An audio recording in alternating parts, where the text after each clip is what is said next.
यीशु मसीह द्वारा प्रकट कैल बात अछि। ई हुनका परमेश्वर द्वारा देखाओल गेलनि, जाहिसँ ओ अपन सेवक सबके ओ घटना सब देखबैत जे जल्दी होमय वाला अछि।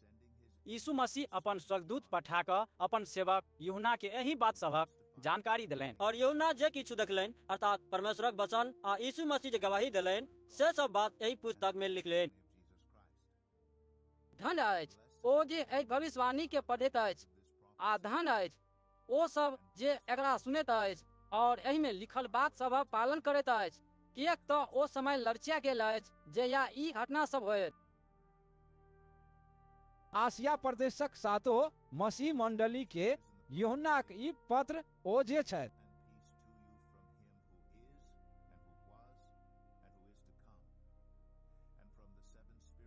जे छलाह आ जे आब हो वाला समय में रहता से आ हुनका सिंहासनक समक्ष उपस्थित रह वाला सात आत्मा आ यीशु मसीह से अहाँ सब पर कृपा करैत आ शांति देथि। यीशु मसीह विश्वसनीय गवाह छथि, मूल सब में सब पहिल जीव उठे वाला छथि आ पृथ्वी के राजा सबक ऊपर शासन करे वाला छथि।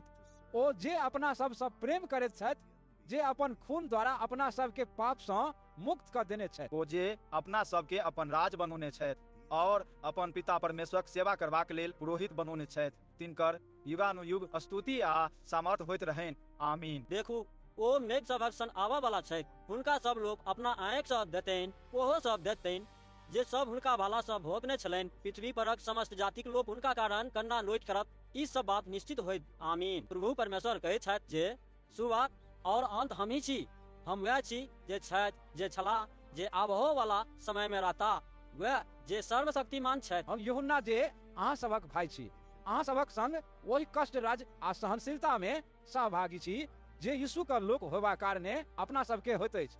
हम परमेश्वरक वचनक प्रचार करबा कारणे आ यीशु का संबंध में गवाही देबा कारणे पतमुस द्वीप में बंदी छलहुँ। प्रभुक दिन में हमरा प्रभुक आत्मा अपना नियंत्रण में लेलनि और हम अपना पाछा दूतक आवाज जगह किनको आवाज जोर से ई कहैत सुनलहुँ जे किछु तू देखबह तकरा पुस्तक में लिखिया आ ओकरा Ephesus, Smyrna, Pergamum, Thyatira, Sardis, Philadelphia आ लौदीकिया समेत एही सातो शहरक मंडली के पठा दिया। हमरा ई के कहि रहल छथि, तिनका देखबाक लेल हम घुमलहुँ आ घुमि कऽ हम दीप रखय वाला सातटा सोना के लाबिन देखलहुँ। वही लावनीक बीच के ओ ठाढ़ छलाह जे मनुष्य पुत्र जकाँ लगैत छलाह। ओ पैर धरि लंबा वस्त्र पहिरने छलाह और अपन छाती पर सोनाक चौड़ा पट्टी बांधने छलाह। हुनकर माथा केश ऊन वा बर्फ सन उज्जर छलनि आ हुनकर आँखि आलि जकाँ धधक रहल छलनि। हुनकर पैर आड़ि में धिपाओल पीतर जकाँ चमक रहल छलनि आ हुनकर बजनाइ समुद्रक गरजनाइ जकाँ सुनाई दैत छल। हुनका दहिना हाथ में 7टा तारा छलनि आ हुनका मुँह सँ एक तेज दुधारी तलवार निकलि रहल छलनि। हुनकर चेहरा दुपहरक सूर्य जकाँ चमकैत छलनि। हुनका देखते हम मरल जगह हुनका चरण पर खसि पड़लहुँ। तखन ओ अपन दहिना हाथ हमरा पर रखलनि आ कहलनि जे नहीं डेरा, हम पहिल आ अंतिम छी, हम वह छी जे जीवित छथि। हम मरि गेल छलहुँ, मुदा देख हम आब युगानुयुग जीवित छी। मृत्यु आ पातालक कुंजी हमरा लग अछि। एहि लेल जे बात सब तो देखला, अर्थात जे बात सब भऽ रहल अछि आ जे बात सब एकर बाद में होमय वाला अछि, तकरा लिख ले। तो जे 7टा तारा हमरा दहिना हाथ में देखला, तकर आर एतऽ जे सोना के 7टा लाबिन अछि, तकर रहस्य की अछि? 7टा तारा सातो मंडली का दूत सब अछि आ ई 7टा लाबिन 7टा मंडली अछि।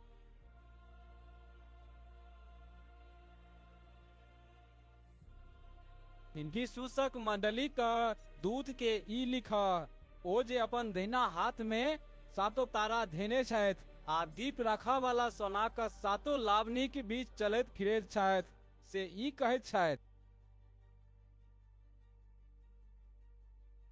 हम अहाँ के कार्य सबसँ, अहाँ के परिश्रम आ अहाँ के सहनशीलता सँ परिचित छी। हम जनैत छी जे अहाँ दुष्ट लोक सबके बर्दाश्त नहीं करैत छी, जे सब अपना के मसीह दूत कहैत अछि मुदा अछि नहीं, तकरा सबके अहाँ जांच केने छी आ झूठा पौने छी। अहाँ सब धैर्य रखने छी, हमरा नामक कारणे कष्ट सहने छी आ निराश नहि भेलहुँ।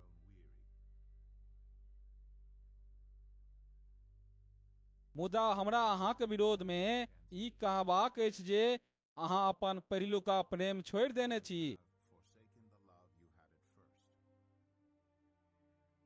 एहि लेल मोन राखू जे अतेक उच्च स्थानसँ अहाँ खसल छी। आब अहाँ अपना पापक लेल पश्चाताप कऽ कऽ हृदय परिवर्तन करू आ पहिने जकाँ अपन आचरण राखू।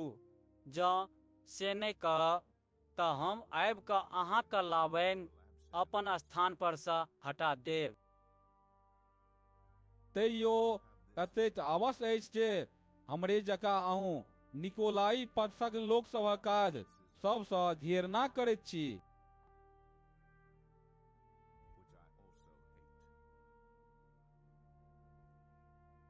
तकरा सबके कान होय जे सब सुनि लो जे प्रभुक आत्मा मंडली सबके की कहैत छथि जे सब विजय प्राप्त करत। तकरा सबके हम परमेश्वरक स्वर्ग बगीचा में जीवनक गाछक फल खयबाक अधिकार देले। अस्मुरनाक मंडलीक दूत के ई लिखा जे पहिल आ अंतिम छथि, जे मरि गेल छलाह आ आब जीव उठल छथि, से ई कहैत छथि,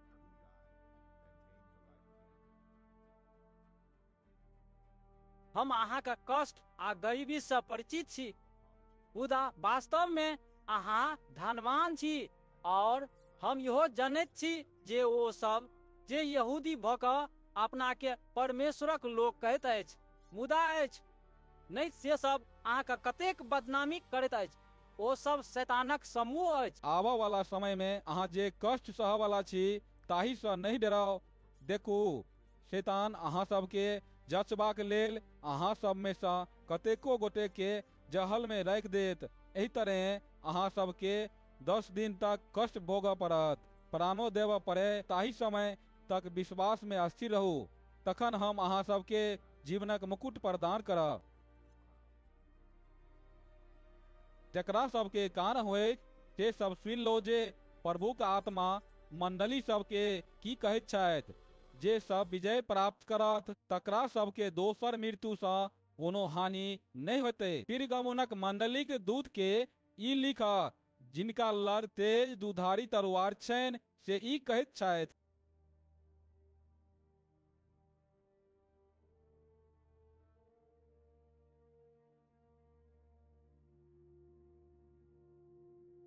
हम ई जनैत छी जे अहाँ ओतऽ रहैत छी जतऽ शैतानक सिंहासन अछि, तैयो अहाँ सब हमरा नाम पर स्थिर छी आ अहाँ सब ओह समय में हमरा पर विश्वास केनाइ नहीं छोड़लहुँ जहिया अंतिपास हमर विश्वस्त गवाह अहाँ सबक शहर जे शैतानक निवास स्थान अछि ततऽ मारल गेला।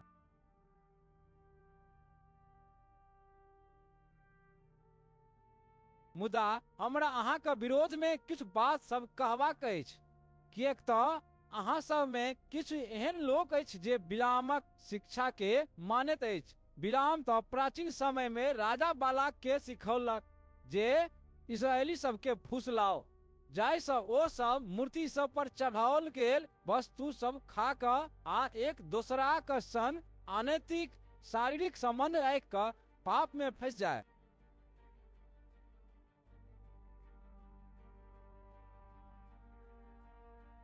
एहि तरहे अहूँ सब में किछु एहन लोक अछि जे सब निकोलाई पंथक शिक्षा के मानैत अछि।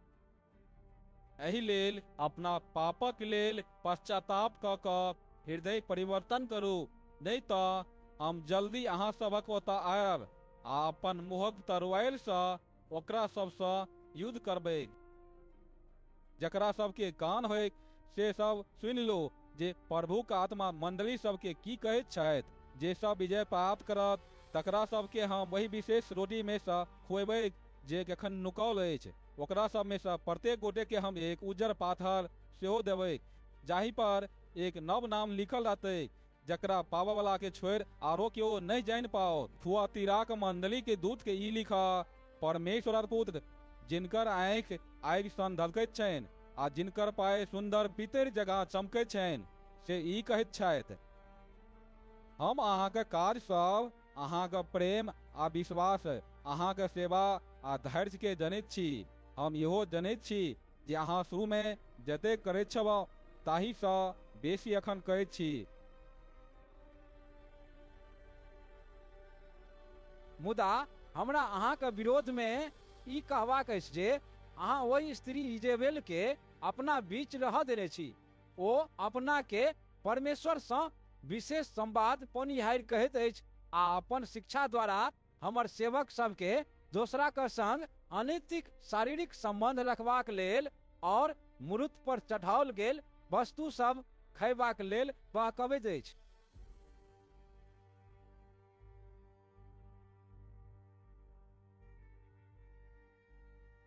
हम ओकरा अवसर देलियै जे ओ अपना कुकर्मके लेल पश्चाताप कऽ कऽ हृदय परिवर्तन करे आ कुकर्म के छोड़े, मुदा ओ नहीं चाहैत अछि।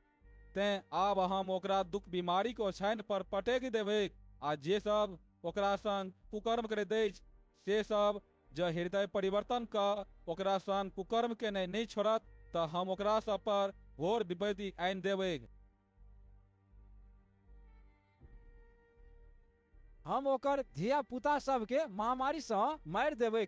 एहि तरह सब मंडली के बुझऽ में आबि जेतैक जे हृदय आ मोन के था पावऽ वाला हम ही छी आ हम अहाँ सब में से प्रत्येक के ओकर काजक अनुसार प्रतिफल देबै।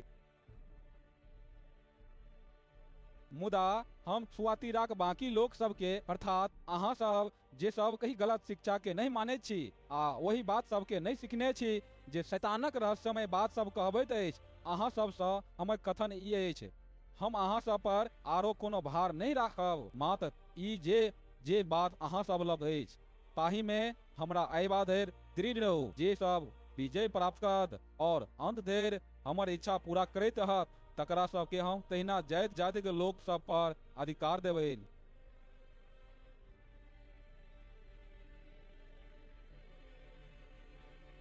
जहिना हमरो अपना पितासँ अधिकार प्राप्त भेल अछि, ओ ओकरा सब पर लोहाक राजदंडसँ शासन करता आ ओकरा सबके कुम्हारक बर्तन जकाँ चकनाचूर कऽ देता।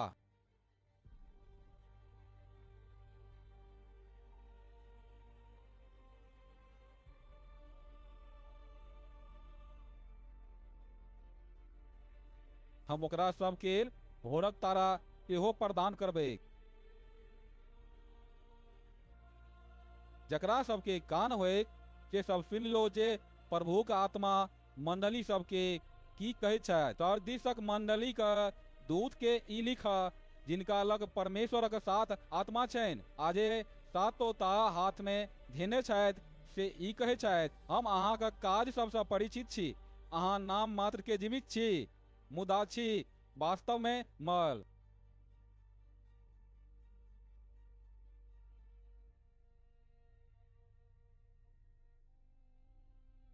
जागू आ जे कुछ अहाँ लग बाँचल अछि तकरा मजबूत बनाओ, कारण ओहो मरऽ पर अछि। हम अपन परमेश्वरक दृष्टि में अहाँके काज सबके अपूर्ण पौलहुँ।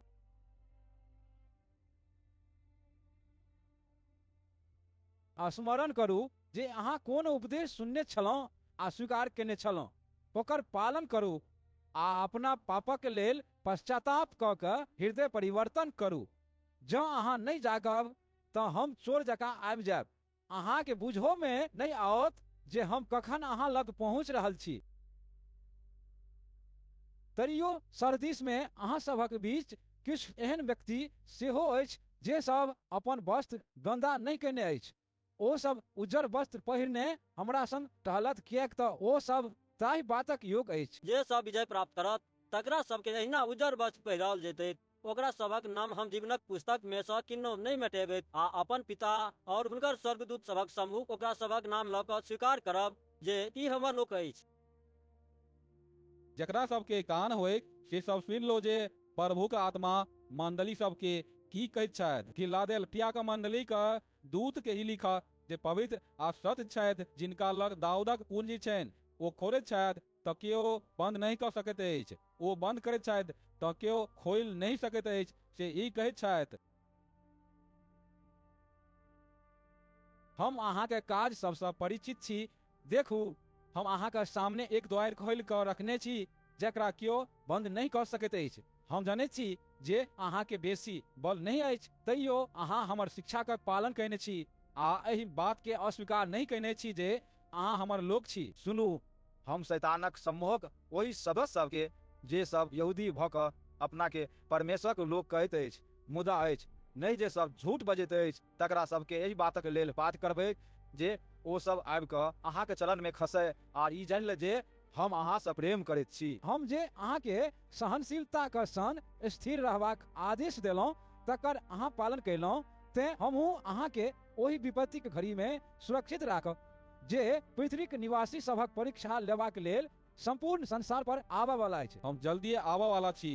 जे बात अहाँ लग अछि ताहि पर दृढ़ बनल रहू, जाहिसँ अहाँ के मुकुट सँ केओ अहाँ के वंचित नहीं कऽ दे। जे सब विजय प्राप्त कर तकरा सबके हम अपन परमेश्वरक मंदिर में एक खान बनेबै और ओ सब ओतऽ सँ फेर कहियो बाहर नहीं जायब। हम अपन परमेश्वरक नाम और अपन परमेश्वरक नगरक नाम ओकरा सब पर लिखबै, अर्थात वही नव यरूशलेमक नाम जे हमर परमेश्वरक ओतऽ सँ स्वर्ग सँ उतरऽ वाला अछि, और हम अपन नव नाम सेहो ओकरा सब पर लिखबै।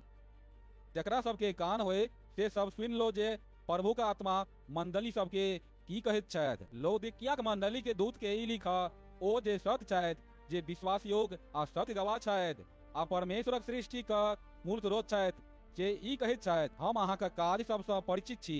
हम जनैत छी जे अहाँ ने तऽ ठंडा छी आ ने गरम। नीक रहैत जे अहाँ जाय ठंडा रहितो वा गरम, तें हम अपना मुँह सँ अहाँ के उगैल देल, किएक तऽ अहाँ ने ठंडा छी ने गरम बल्कि सुसुम छी।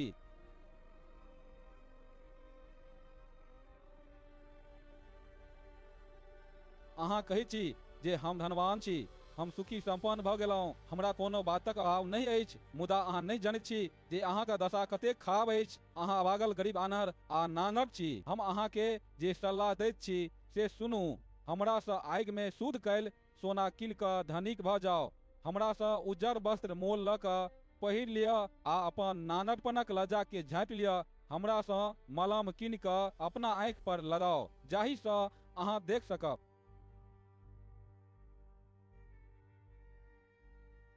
हम जकरा सबसँ प्रेम करैत छी तकरा सबके डांटैत छियै आ सजाय दऽ कऽ सुधारैत छियै।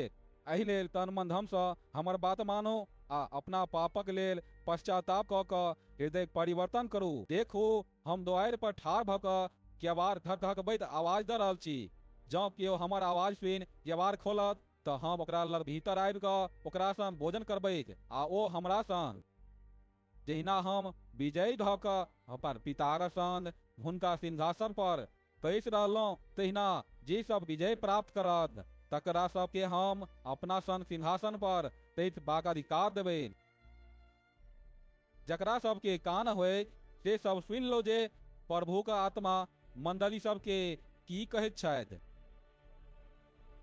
तकर बाद हम आँखि ऊपर उठौलहुँ तऽ हमरा सोझा में स्वर्ग में एक द्वार देखा पड़ल जे खुजल छल, जिनका हम पहिने दूतू सन आवाज में अपना सब बात करैत सुनने छलहुँ से कहि रहल छलाह जे एतऽ ऊपर खाओ, हम अहाँ के ओ घटना सब देखायब जे एकरा बाद होबऽ वाला अछि।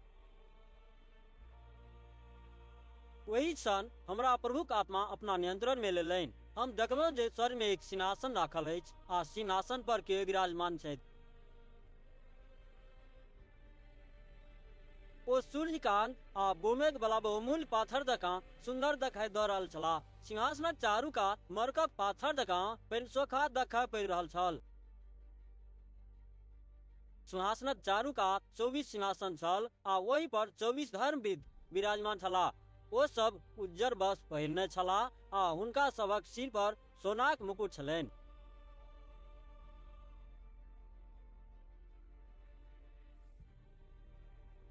मुख्य सिंहासन सँ बिजली चमकैत छल और मेघक गोंजेबाक आ तड़कबाक आवाज निकलैत छल।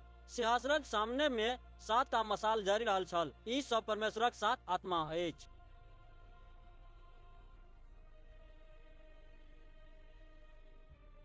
सिंहासनक आगा में शीशाक समुद्र जकाँ बुझाइत छल जे आर पार देखाय वाला संगमरमर जकाँ साफ छल। बीच में सिंहासनक चारू कात 4 टा जीवित प्राणी छल, जकरा आगा पाछाँ सबतऽ आँखिए आँखि छलैक।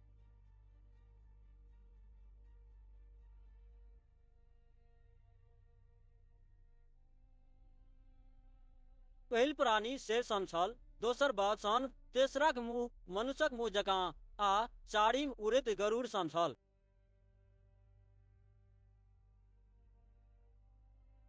यही चारू प्राणी में प्रत्येक के छोट छोटा पाँखि छल, ओकरा सभक संपूर्ण शरीर में आ पाँखिक तर में सेहो आँखिए आँखि छल।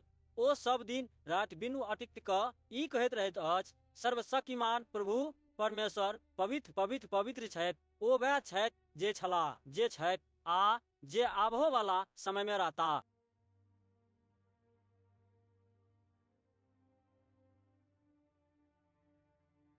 जखन जखन ओ प्राणी सब सिंहासन पर विराजमान युगानुयुग धरि जीवित रहनिहारक स्तुति आदर आ धन्यवाद करैत छनि, तखन तखन 24 धर्मविद सब सिंहासन पर विराजमान आ युगानुयुग तक जीवित रहनिहार परमेश्वरक सामने दंडवत करैत छथिन, हुनकर वंदना करैत छथिन और सिंहासनक सम्मुख अपन मुकुट राखि के ई कहैत छथि जे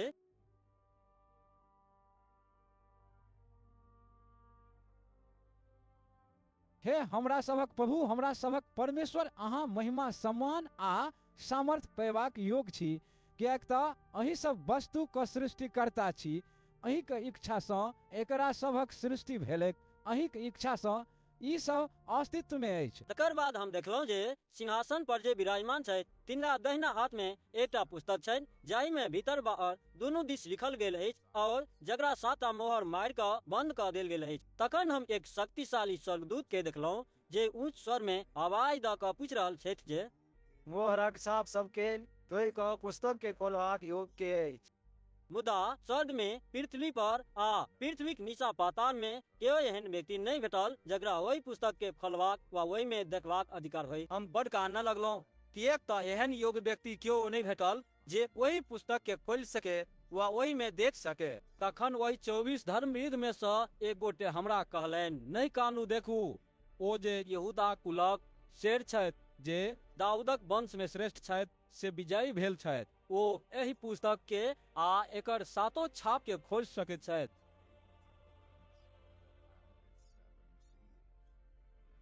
तखन हम सिंहासनक बीच में ठाढ़ चारू जीवित प्राणी आ धर्मवेद सभक बीच एक बलि भेड़ा के देखलहुँ। ओ देखऽ में एना लगला जेना कहियो वध कयल गेल होइत। हुनका 7टा सींग आ 7टा आँखि छलनि। ई सब परमेश्वरक 7 आत्मा अछि, जकरा परमेश्वर संपूर्ण पृथ्वी पर पठौने छथिन।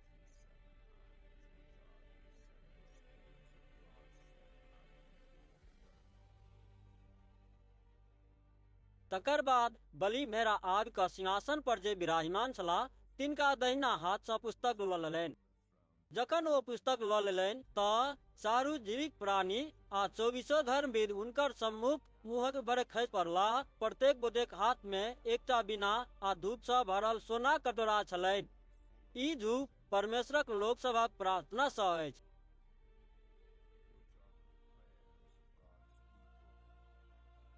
ओ सब एक नवगीत गाबि रहल छलाह, अहाँ एहि पुस्तक के लेबाक आ एकर छाप सबके खोलबाक योग्य छी, किएक तऽ अहाँ वध भऽ कऽ अपन खून सँ प्रत्येक कुल, भाषा, राष्ट्र आ जाति में सँ परमेश्वरक लेल लोक सबके मोल लेने छी। हमरा सभक परमेश्वरक सेवा करबाक लेल ओकरा सबके एक राज बना देने छी, पुरोहित बना देने छी।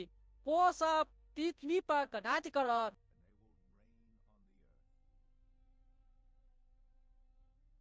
फेर हम देखलहुँ तऽ बहुतो स्वर्गदूत सभक आवाज सुनाई देलक, जे सब सिंहासन, चारू प्राणी आ धर्मवृत्त सभक चारू कात ठाढ़ छलाह, जिनकर संख्या लाखों लाख आ करोड़ों करोड़ में छलनि। ओ सब जोर सँ बाजि रहल छलाह जे वध कयल गेल बलि भेड़ा सामर्थ, धन, बुद्धि, शक्ति, आदर, महिमा आ स्तुति पायबाक योग्य छथि।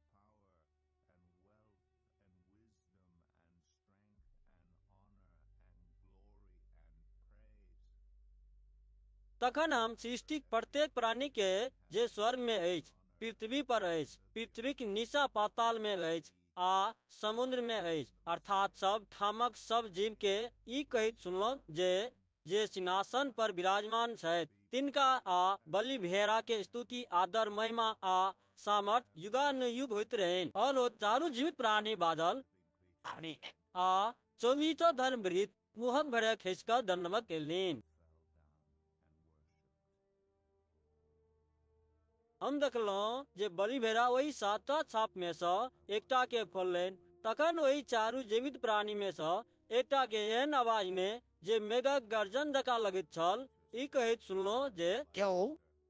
तखन हमरा एकटा उज्जर घोड़ा देखाई देलक। ओहि पर जे सवार छल से धनुष लेने छल। ओकरा एक विजय मुकुट देल गेलै आ ओ विजय भऽ कऽ औरो विजय प्राप्त करबाक लेल निकल गेल।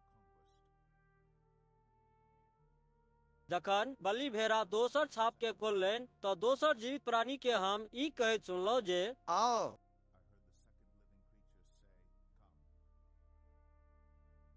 आब लाल रंगक एकटा घोड़ा बाहर आयल। ओकर सवार के ई अधिकार देल गेलै जे ओ पृथ्वी पर से शांति उठा ले, जाहि से लोग एक दोसर के खून करऽ लागे। ओकरा एकटा बड़का तलवार देल गेलै।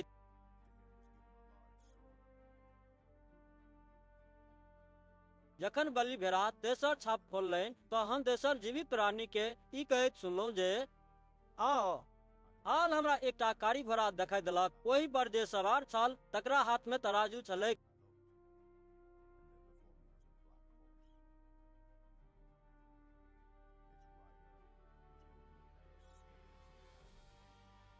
तखन हमरा एकटा आवाज सुनाई देलक जे ओहि चारू जीवित प्राणी के बीच से अबैत बुझायल, जे ई कहि रहल छल, दिन भरिक मजदूरी एक शेर गोम, दिन भरिक मजदूरी 3 शेर जो मुदा जैतूनक तेल आ अमूरक मदिरा के नोकसान नहीं करिया। जखन ओ चारिम छाप खोललनि तऽ हम चारिम जीवित प्राणी के ई कहैत सुनलहुँ जे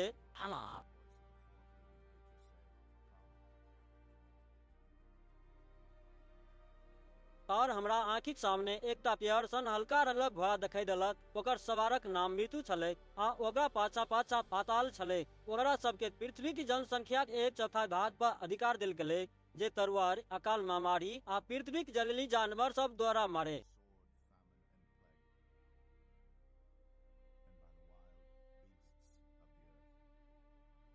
जखन बलि भेड़ा पाँचम छाप खोललनि तखन हम वेदीक नीचा में वही लोक सभक आत्मा सब के देखलहुँ जे सब परमेश्वरक वचन पर अटल रहबा कारणे आ तकर गवाही देबा कारणे मारल गेल छलाह।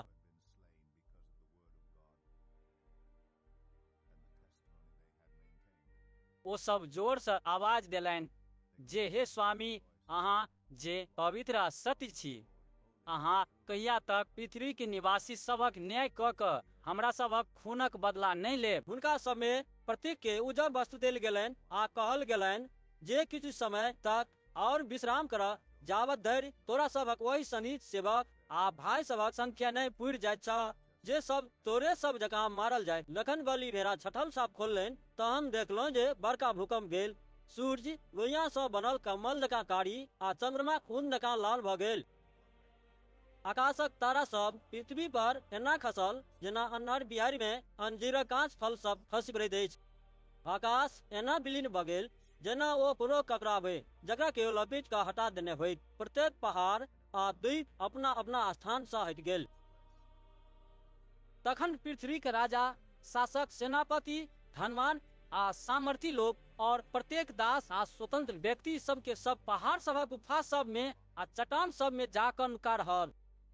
और वो सब पहाड़ सब आ चट्टान सब से कहल लागल जे हमरा सब पर खसि पड़ आ हमरा सब के हुनकर नजर सँ जे सिंहासन पर विराजमान छथि आ बलि भेड़ा क्रोध सँ नुका दे। किएक तऽ हुनका लोकनि क्रोधक भयानक दिन आबि गेल अछि आ के अछि जे तकर सामना कऽ सकत। तकर बाद हम देखलहुँ जे 4टा स्वर्गदूत पृथ्वी चारू कोना पर ठाढ़ छथि आ पृथ्वी चारू बसात के रोकी कऽ रखने छथि, जाहि सँ धरती पर, समुद्र पर आ गाछ वृक्ष सब पर बसात नहीं बहे। फेर हम एक आरो स्वर्गदूत के जीवित परमेश्वरक मोहर लऽ कऽ पूब दिस सँ ऊपर अबैत देखलहुँ। ओ वही चारू स्वर्गदूत के जिनका सब के धरती आ समुद्र के हानि पहुँचेबाक अधिकार देल गेल छलनि, जोर सँ आवाज दऽ कऽ कहलथिन,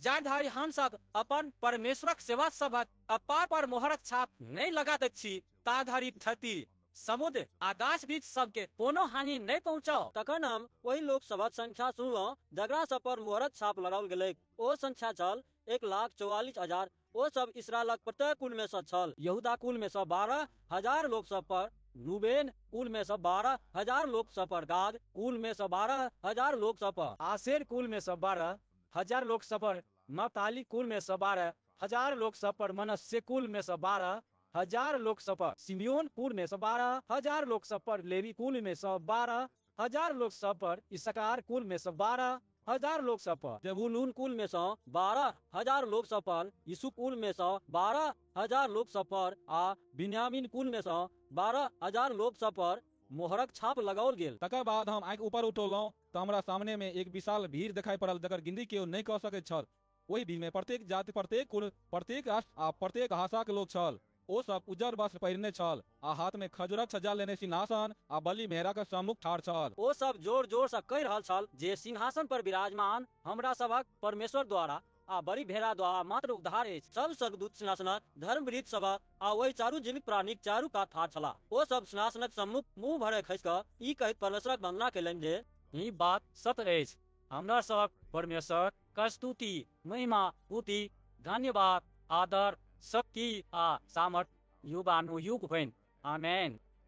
तकर बाद धर्मविद सब में से एक गोटे हमरा पुछलनि जे ई सब जे उज्जर वस्त्र पहिरने अछि से के अछि आ कतऽ सँ आयल अछि? हम उत्तर देलियनि, यो सरकार, ई बात तऽ अहीं जनैत छी।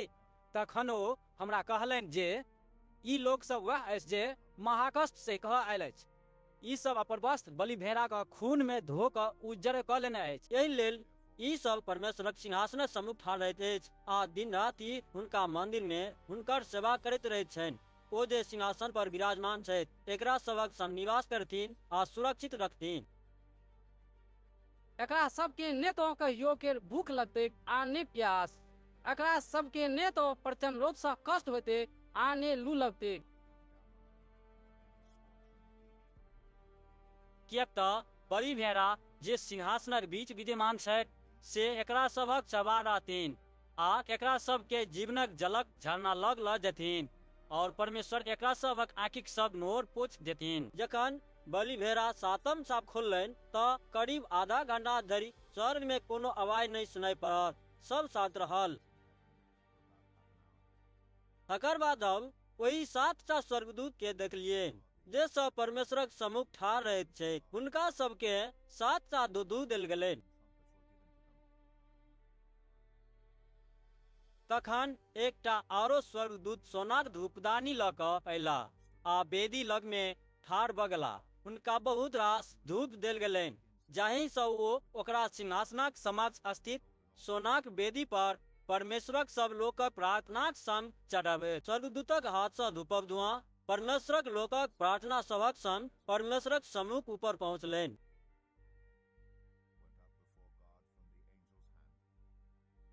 तकर बाद स्वर्गदूत धूपदानी लेलनि आ वेदी परक आगि सँ भरि कऽ ओकरा पृथ्वी पर फेंक देलथिन। एहि पर मेघ तरकऽ आ बौंगय लागल, बिजली चमकऽ लागल आ भूकंप भेल।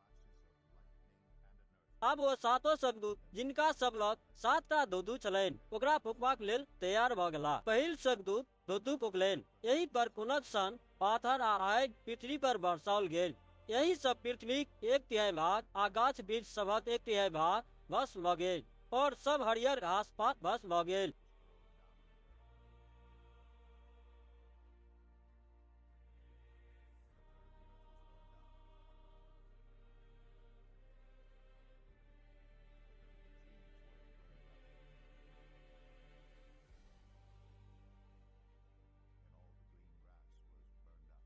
दोसर स्वर्गदूत दुधु फुकलनि तऽ आगि सँ जरैत एक विशाल पहाड़ सन वस्तु समुद्र में फेंकल गेल। एहि सँ समुद्रक 1/3 भाग खून बनि गेल।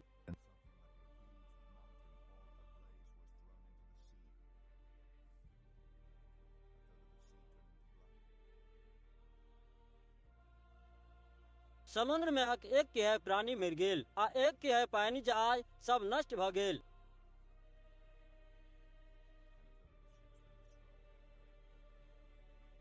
तेसर स्वर्गदूत दुतु फुकलनि तऽ एक विशाल तारा मसाल जकाँ जरैत आकाश सँ टूटल आ नदी सभक और जल स्रोत सभक 1/3 भाग पर खसि पड़ल। वही ताराक नाम चिरिता अर्थात तीता अछि। ओहि सँ जलक 1/3 भाग तीत भऽ गेल आ जल के तीत भऽ जेबाक कारणे बहुतो लोक मरि गेल।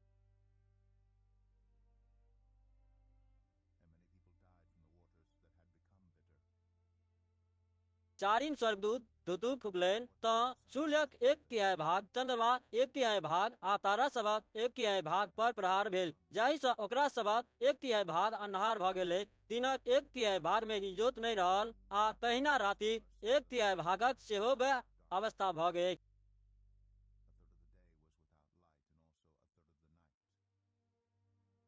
हम फेर नजर उठौलहुँ तऽ बीच आकाश में एकटा गरुड़ के उड़ैत देखलहुँ जे जोर सँ की घोषणा कऽ रहल छल। अष्ट कष्ट कष्ट पृथ्वीक निवासी सब पर धुतुक बाँकी आवाजक कारणे जकरा 3टा स्वर्गदूत फूकय वाला छै, कतेक भयानक विपत्ति होतैक। हाय हाय हाय। जखन 5म स्वर्गदूत धुतु फूकलनि तऽ हम एकटा तारा देखलहुँ जे आकाश सँ पृथ्वी पर खसल छल। वही तारा के अथाह कुंडक कुंजी देल गेलै।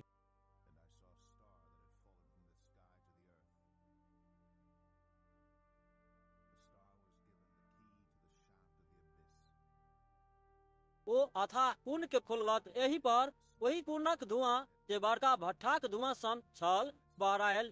ओहि धुआं सँ सूर्य चका गेल आ आकाश अन्हार भऽ गेल। ओहि धुआं में सँ पृथ्वी पर फैनगा सब बाहर आयल। ओकरा सबके एहन शक्ति देल गेलै जेहन पृथ्वी परक बिच्छू सभक होइत छै। ओकरा सबके ई आदेश देल गेलै जे वो सब घास अथवा कोनो गाछ वृक्ष के हानि नहीं पहुंचाबे, बल्कि मात्र वही मनुष्य सबके जकरा कपार पर परमेश्वरक मोहरक छाप नहीं लागल वही कन्या सबके वही मनुष्य सभक वध करबाक नहीं, बल्कि ओकरा सबके 5 महीना तक भयंकर कष्ट देबाक अनुमति देल गेलै। ई एहन कष्ट छल जेहन मृत्युक दर्द मारला सँ मनुष्य के होइत छै। वही समय में लोग सब मृत्यु खोज करत, मुदा ओकरा सबके मृत्यु नहीं भेटतै।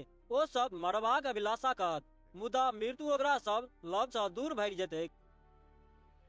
यही फैनगा सभक रूप युद्ध करबाक लेल तैयार कैल घोड़ा सन छलैक। ओकरा सभक मूड़ी पर सोनाक मुकुट सन कोनो वस्तु छलैक। ओकरा सभक मुँह मनुष्यक मुँह जकाँ छलैक।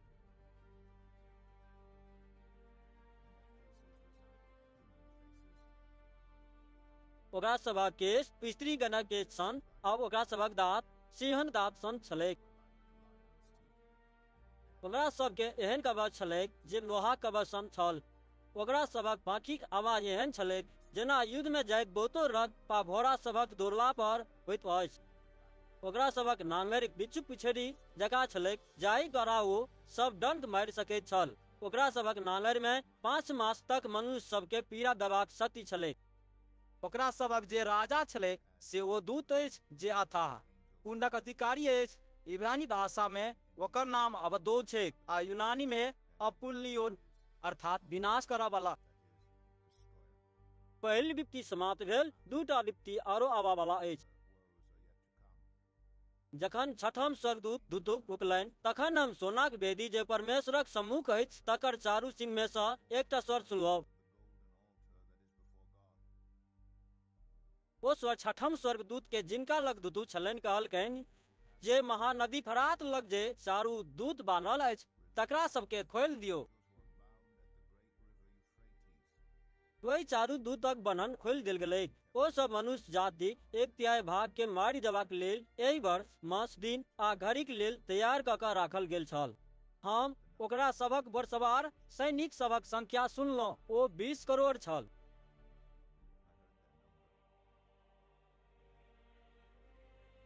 वही दर्शन में हो घोड़ा सब आ वही परक सवार सैनिक सब हमरा एही तरह देखाई देलक।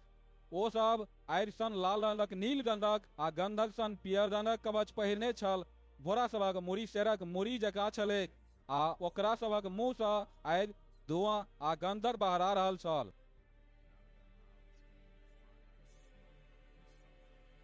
यही 3 विपत्ति द्वारा अर्थात वही आगि, धुआं आ गंधक द्वारा जे घोड़ा सभक मुँह सँ बहरा रहल छल, मनुष्य जातिक 1/3 भाग के मारि देल गेलै। वही घोड़ा सभक सामर्थ ओकरा सभक मुँह आ नांगर दुनू में छलैक। एक तऽ ओकरा सभक नांगर सांप जकाँ छलैक जाहि में मुड़ी लागल छल। यही सभक द्वारा ओ सब मनुष्य के हानि पहुंचा रहल छल। तैयो बाकी बासल लोग जे सब एहि विपत्ति सबसँ मारल नहि गेल छल से सब अपना हाथक असल वस्तुसँ एखनो मन नहि हटोलक। ओ सब दुष्ट आत्मा सभक आ नहि देखयवला, नहि सुनयवला, नहि चलयवला सोना चानी पित्तर पाथर आ काठ मूर्ति सभक पूजा केनाइ नहि छोड़लक। ओ सब हृदय परिवर्तन नहीं केलक, बल्कि हत्या, जादू टोना, अनैतिक शारीरिक संबंध आ चोरी वाला अपन काज सब करते रहल। तकर बाद हम एक दोसर शक्तिशाली स्वर्गदूत के स्वर्ग से उतरैत देखलियनि। ओ मेघ ओढ़ने छलाह आ हुनका सिर पर पैसोखा शोभायमान छलनि। हुनकर मुँह सूर्य जकाँ चमकैत छलनि आ हुनकर पैर आगि खाम जकाँ छलनि।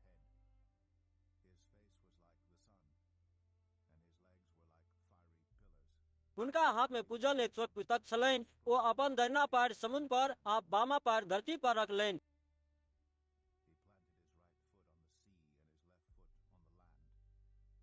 ओ उच्च स्वर से एना आवाज दिलनि जेना सिंह गर्जन केने होय। एही पर सातों में गर्जनक आवाज आबऽ लागल।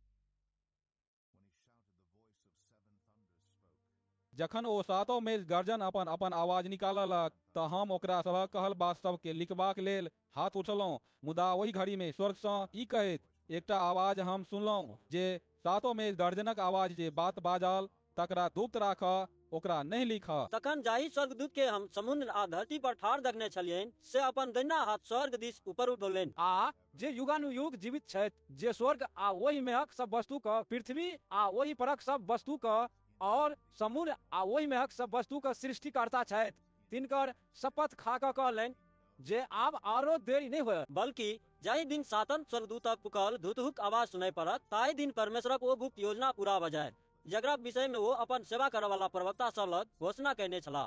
तखन ओ आवाज जे स्वर्ग से हमरा पहिने सुनाई देने छल से फेर हमरा ई कहलक जे जा, जे स्वर्गदूत समुद्र आ धरती पर ठाढ़ छथि तिनका हाथ से ओ खुजल छोटका पुस्तक लऽ ले। ते हम वही स्वर्गदूत लग जाकऽ कहलियनि जे ई छोट पुस्तक हमरा दऽ दिअ। ओ हमरा कहलनि जे ले एकरा खा ले, ई तोरा पेट के करुआ बना देता, मुदा तोरा मुंह में मधुसन मीठ लगता।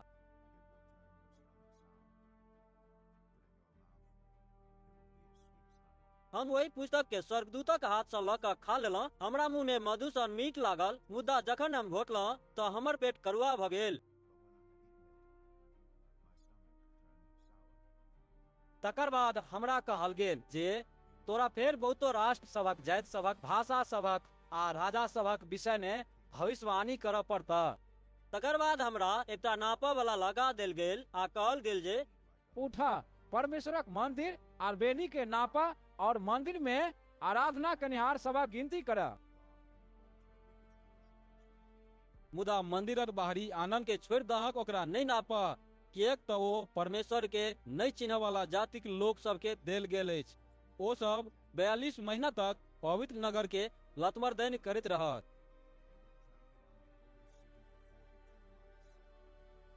हम अपन दुनू गवाह के अधिकार देबै जे ओ सब चट्टी ओढ़ि कऽ 1260 दिन तक हमरा सब पौल संवादक प्रचार करथि। ई दुनू गवाह दुनू जैतूनक गाछ आ दीप राखऽ वाला दुनू लावनि छथि जे तिनका सामने में ठाढ़ रहैत छथि, जे पृथ्वीक प्रभु छथि।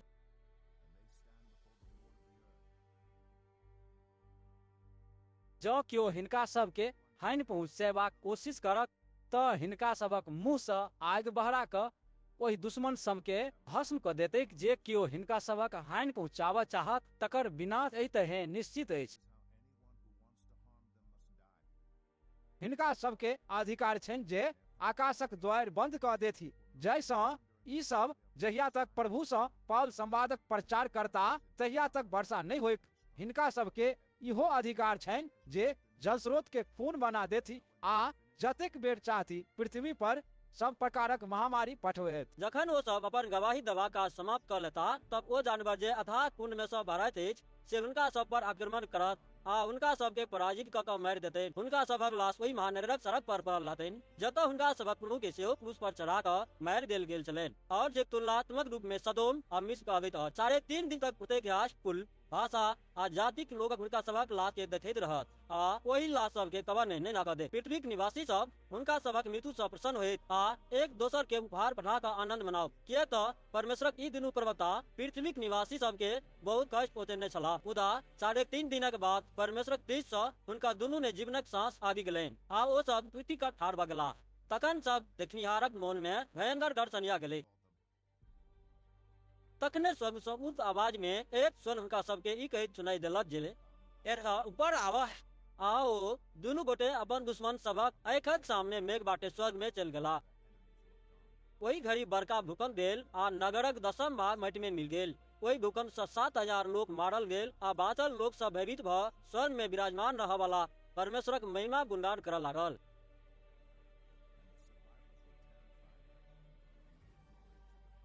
दोसर विपत्ति समाप्त भ गेल, देखू तेसर विपत्ति जल्दिए आबऽ वाला अछि।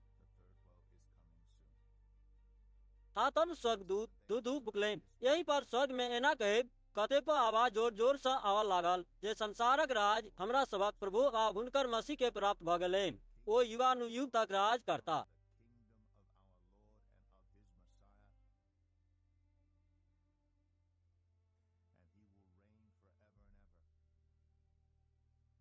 तखन 24 धर्मवेद जे परमेश्वरक सम्मुख अपन अपन सिंहासन पर बैसल छलाह से सब मुंह भरे खसि कऽ परमेश्वरक आराधना करैत कहऽ लगला जे हे सर्वशक्तिमान प्रभु परमेश्वर, अहाँ जे छी आ जे छलहुँ, हम सब अहाँ के धन्यवाद दैत छी जे अहाँ अपन सामर्थ्यक प्रयोग कऽ कऽ राज करऽ लागल छी।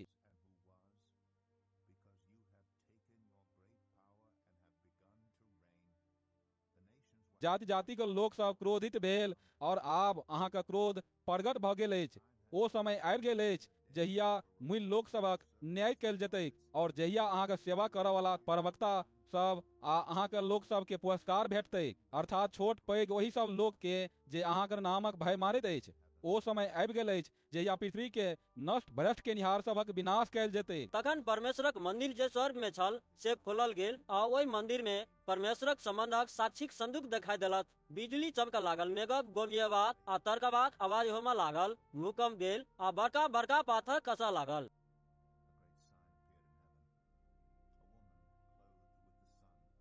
तकर बाद आकाश में एक आश्चर्यजनक चिन्ह दिखाई देलक जकर अर्थ महत्वपूर्ण अछि। एक स्त्री वस्त्रक रूप में सूर्य पहिरने छली, हुनका पैरक नीचा में चंद्रमा छल आ सिर पर 12 टा ताराक एक मुकुट छलनि। ओ गर्भवती छली आ बच्चा के जन्म देबाक समय आबि जेबाक कारणे प्रसव पीड़ा सँ चित्कार करैत छली। एकटा आरो चिन्ह आकाश में देखाई देलक, लाल रंगक एक विशाल अजगर, ओकरा 7 टा मुड़ी आ 10 टा सींग छलैक, पाप ओकरा मुड़ी सब पर 7 टा मुकुट छलैक।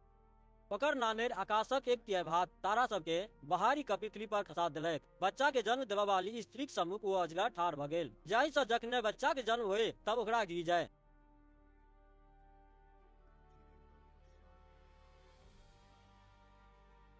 ओ स्त्री एक बालक के जन्म देलनि, ओहि पुत्र के जे सब जाति के लोक सब पर लोहाक रायदन सँ शासन करता। मुदा वही बच्चा के क्रोध उठा कऽ परमेश्वर आ हुनका सिंहासन लग पहुंचा देल गेलनि।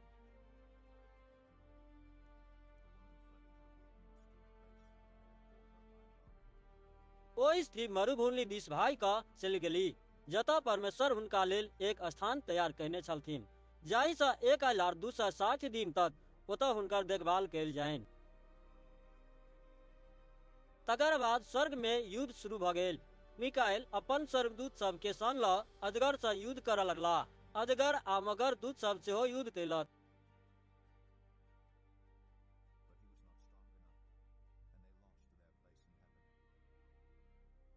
मुदा वो सब हारि गेल आ ओकरा सब के लेल स्वर्ग में कोनो स्थान नहीं रहलै। तखन वो भयंकर अजगर प्राचीन समय ओ सांप जे महादुष्ट वा शैतान कहैत अछि आ संपूर्ण संसार के बहकबैत अछि, तकरा अपन दूत सबक संग पृथ्वी पर फेंक देल गेलै। तखन हम स्वर्ग में जोर सँ बजैत एकटा आवाज सुनलहुँ जे ई कहैत छल जे आब हमरा सभक परमेश्वरक मुक्ति, शक्ति, राज आ हुनकर मसीहक अधिकार प्रकट भेल अछि। किएक तऽ हमरा सभक भाई सब पर दोष लगौनिहार ओ शैतान जे दिन राति परमेश्वरक समक्ष ओकरा सब पर दोष लगबैत रहैत छल तकरा नीचा फेंक देल गेल अछि। ओ सब बलि भ्याग खून द्वारा आ ओहि वचन द्वारा जकर ओ सब गवाही दैत रहत ओकरा पर विजय भेल अछि, किएक तऽ ओ सब अपन प्राणक मोह छोड़ि कऽ मृत्यु के सेहो स्वीकार करबाक लेल तैयार छल। एहि कारणे हे स्वर्ग आ ओहि में निवास केनिहार सब आनंद मनाओ। मुदा हे पृथ्वी आ समुद्र तोरा सबके कते कष्ट होइत, किएक तऽ शैतान तोरा सब लग उतरि आयल छ आ ई जानि जे ओकरा कनेके समय बाँचल छैक, अत्यंत क्रोधित भऽ गेल अछि। जखन ओ अजगर देखलक जे ओ पृथ्वी पर फेंक देल गेल अछि तऽ ओ वही स्त्री के बाछा करऽ लागल जे बालक के जन्म देने छली। मुदा स्त्री के विशाल काय गरुड़क बूटा पाति देल गेलनि, जाहि सँ ओ अजगरक सम्मुख सँ उड़ि कऽ वही मरुभूमि में चलि जाय जतऽ 3.5 वर्ष तक हुनकर देखभाल कयल जानि।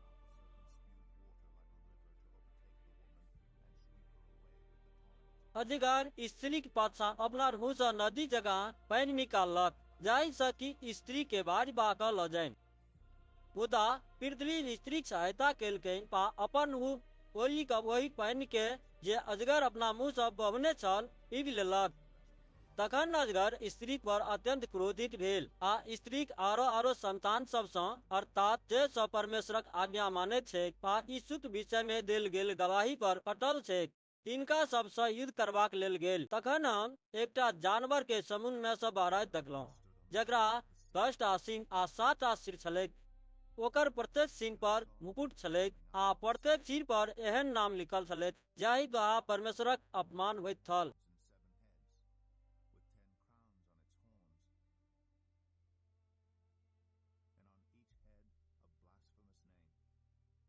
हम जाहि जानवर के देखलहुँ से चितुआ सन छल, मुदा ओकर पैर भालू पैर सन छलैक आ मुँहक आकार सिंहक मुँह सन छलैक। ओकरा अजगर अपन शक्ति, अपन सिंहासन आ अपन महान अधिकार प्रदान कऽ देलकै।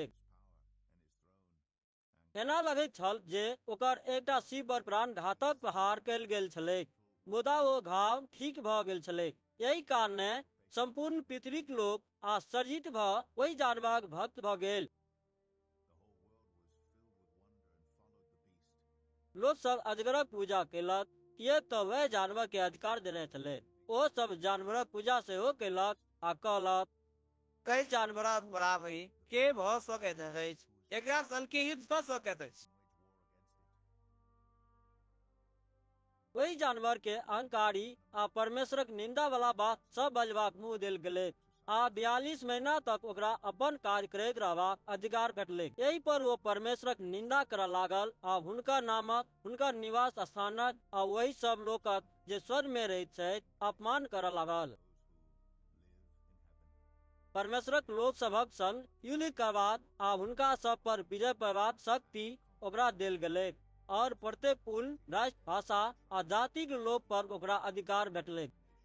वही जानवरक पूजा पृथ्वीक सब लोग करत, अर्थात वो सब लोग जकरा सबक नाम वही बलि भेड़ाक जे सृष्टिक आरंभ सँ पहिने वध कयल गेल छलाह तिनकर जीवनक पुस्तक में नहीं लिखल गेल छै।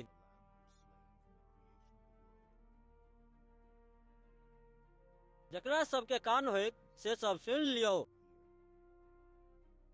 जकरा बंदी बनबाक छैक से बंदी बनाओल जाय, जकरा तलवारी सँ मरबाक छैक से तलवारी सँ मारल जाय। एकर अर्थ है जे परमेश्वरक लोक सबके धैर्य सँ साहस रखैत विश्वास में स्थिर रहनाइ जरूरी अछि।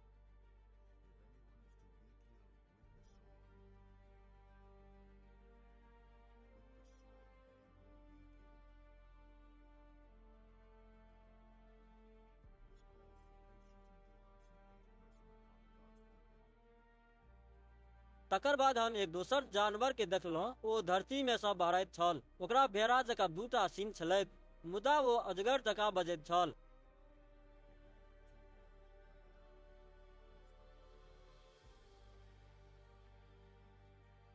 ओ पहिल जानवरक सेवा में ओकर संपूर्ण अधिकार प्रयोग में लबैत छल। ओ पृथ्वी आ वही परक सब निवासी सँ वही पहिल जानवरक जकर प्राणघातक घाव ठीक भऽ गेल छलैक पूजा करबैत छल।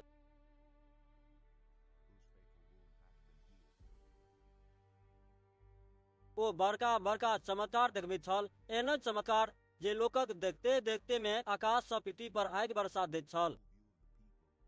पहिल जानवरक सेवा में जे चमत्कार सब देखेबाक शक्ति ओकरा भेटल छलै, ताहि द्वारा वो पृथ्वीक निवासी सबके बहकबैत छल। ओ ओकरा सबसँ ओहि पहिल जानवर जकरा पर तलवारिक प्रहार भेल छल आ तैयो जीवित छल तकरा सम्मान में ओकर मूर्ति बनबौलक।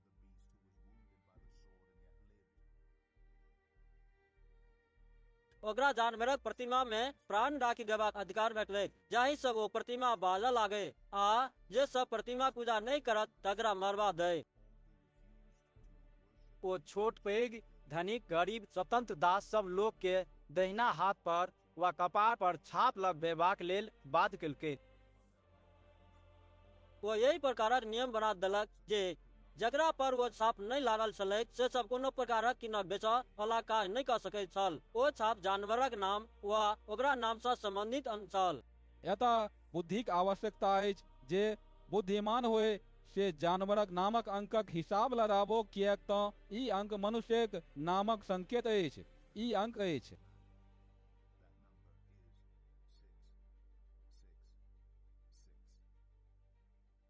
तकर बाद हम आँखि ऊपर उठलहुँ तऽ देखलहुँ जे बलि भेड़ा सिय्योन पहाड़ पर ठाढ़ छै आ हुनका सन 1,44,000 लोग छै, जिनका सभक कपार पर बलि भेड़ाक नाम आ हुनकर पिताक नाम लिखल छनि। तखन हम स्वर्ग सँ समुद्रक गरजनाइ जकाँ आ मेघक जोर सँ तरतनाइ जकाँ आवाज सुनलहुँ। हम जे आवाज सुनि रहल छलहुँ से रहल छल जेना बिना बजौनिहार सब बिना बजा रहल हुए। ओ सब सिंहासनक सम्मुख आ चारू जीवित प्राणी और धर्म वृद्ध सबक सम्मुख एक नव गीत गाबि रहल छलाह। वही 1,44,000 लोग जे सब पृथ्वी पर सँ कीनल गेल छलाह, तिनका सब के छोड़ि केओ नहीं वही गीत के जानि सकैत छल। ई सब ओ लोग छथि जे स्त्रीक संसर्ग सँ दूषित नहीं भेल छथि, किएक तऽ ई सब अपना के पवित्र रखने छथि। जतऽ कतहु बलि भेड़ा जाइत छथि ततऽ ई लोग सब हुनका संग चलैत छथि। हिनका सबके फसलक प्रथम फलक चढ़ौना जकाँ परमेश्वर आ बलि भेड़ा के विशेष रूप सँ अर्पित होबाक लेल मनुष्य सब में सँ कीनल गेल छनि। हिनका सबक मुँह सँ कहियो झूठ नहीं बहरायल, ई सब निष्कलंक छै। तकर बाद हम एक और स्वर्गदूत के आकाशक बीच में उड़ैत देखलियनि। हुनका लग पृथ्वी पर रहनिहार प्रत्येक जाति, कुल, भाषा आ राष्ट्रक लोक सबके सुनेबाक लेल अनंत काल तक रहय वाला सनातन सुसमाचार छलनि। ओ ऊँच स्वर में कहलनि, परमेश्वरक भय मानू आ हुनकर महिमाक गुणगान करू, किएक तऽ हुनकर न्याय करबाक समय आबि गेल अछि। स्वर्ग, पृथ्वी, समुद्र आ जल स्रोत सभक जे सृष्टि केने छथि तिनकर आराधना करू। तकर बाद एक दोसर स्वर्गदूत अयला आ कहलनि, सर्वनाश भऽ गेलै ओहि महान बेबीलोन नगरक जे अपन कुकर्मक काम वासना वाला मदिरा सब जाति के पियोने छलै, तकर सर्वनाश भऽ गेलै। फेर एक तेसर स्वर्गदूत अयला, ओ ऊँच स्वर में कहलनि, जब कोनो मनुष्य जानवरक का ऊपर मूर्ति का पूजा करलक और अपन कपार वा हाथ पर ओकर साथ लगवाओ,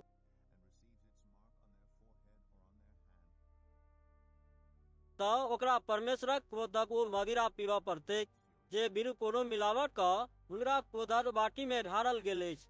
ओ पवित्र स्वर्गदूत सब आ बलि भेड़ाक सम्मुख आगि आ गंधक में घोर यातना भोगब।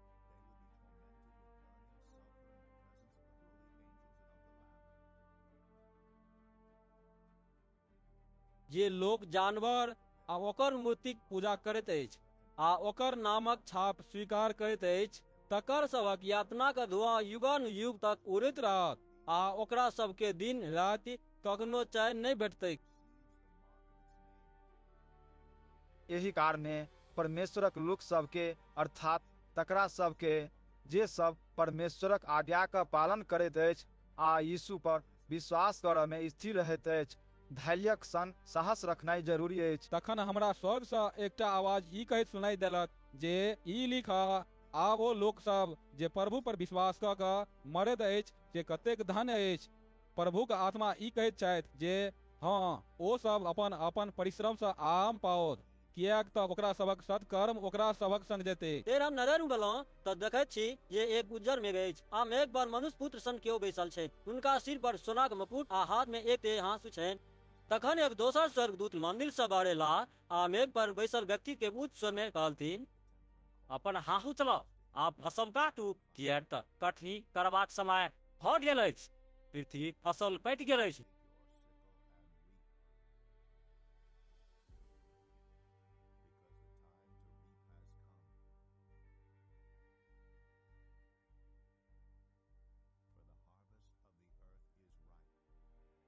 नैन भर बैसल व्यक्ति पृथ्वी पर अपन हाँसू बिपोलनि आ पृथ्वी फसिल कटा गेल।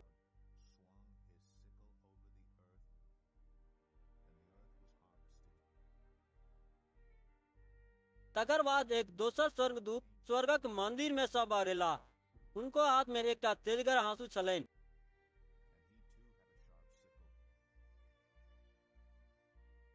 एकटा और स्वर्गदूत जिनका आँखि पर अधिकार छलनि से वेदी योग सँ आगू स्वर में वही स्वर्गदूत के जे तेजगर हाँसू लेने छलाह कहलथिन, अपन तेजगर हाँसू घुमाओ आ पृथ्वी तर सँ अंगूरक गुच्छा सब जमा कऽ लिए, किएक तऽ ओ सब पड़ि गेल अछि। ओ स्वर्गदूत अपन हाँसू घुमौलनि आ पृथ्वी परक अंगूर सबके काटि कऽ परमेश्वरक क्रोध रूपी विशाल रसकुंड में राखि देलनि। ओ रसकुंड जे नगरक बाहर छल, ताहि में अंगूर सब पैर सँ पिचल गेल। और रसकुंड में सँ जे कुंड बहल से घोड़ाक लगामक ऊंचाई तक उच्च आ लगभग 100 कोस दूर तक पहुँच गेल।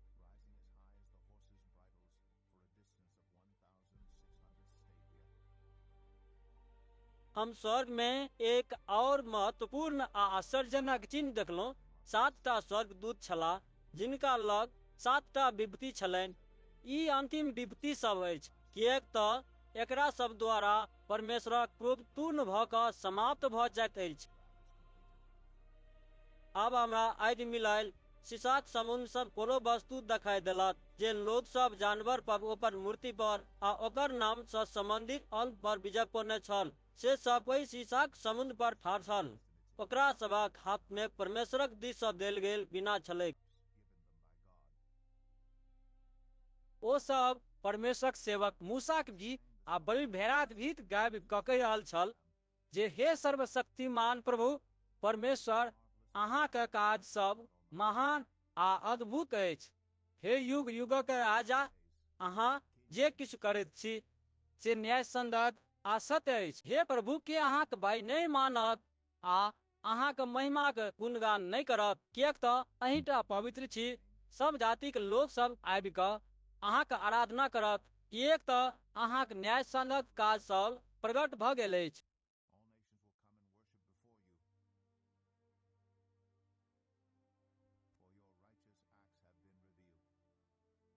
तकर बाद हम आँखि ऊपर उठौलहुँ तऽ देखलहुँ जे स्वर्ग में मंदिर अर्थात साक्षीक मंडप खोलल गेल।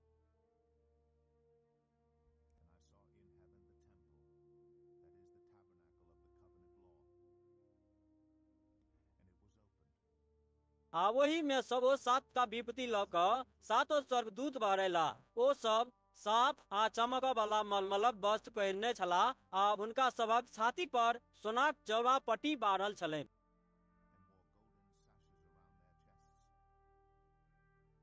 तखन वही चारू जीवित प्राणी में सँ एक प्राणी वही 7 स्वर्गदूत के सोनाक 7टा कटोरा देलथिन जे युगानुयुग जीवित रहय वाला परमेश्वरक क्रोध सँ भरल छल। आब मंदिर परमेश्वरक महिमा आ सामर्थ्यक कारणे धुआं सँ भरि गेल। जा धरि वही 7 स्वर्गदूतक 7 विपत्ति सब समाप्त नहीं भऽ गेल, ता धरि केओ मंदिर में प्रवेश नहीं कर सकल। तखन हम मंदिर में सँ उच्च स्वर में एक आवाज सुनलहुँ जे वही 7 स्वर्गदूत के कहि रहल छलनि, जा परमेश्वरक क्रोध सँ भरल ओ 7 कटोरा पृथ्वी पर उझल दऽ। यही पर पहिल स्वर्गदूत जाकऽ अपन कटोरा पृथ्वी पर उझिल देलनि। ओहि सँ जाहि लोक पर जानवरक छाप लागल छल आ जे सब ओकर मूर्तिक पूजा करैत छल, तकरा सभक शरीर में घृणित आ दुखदायी फोका भरा गेलै। दोसर स्वर्गदूत अपन कटोरा समुद्र में डललनि तऽ समुद्रक पानी मरल मनुष्य कुन जकाँ पुनः कुन भऽ गेल आ ओहि में प्रत्येक जीव जंतु मरि गेल।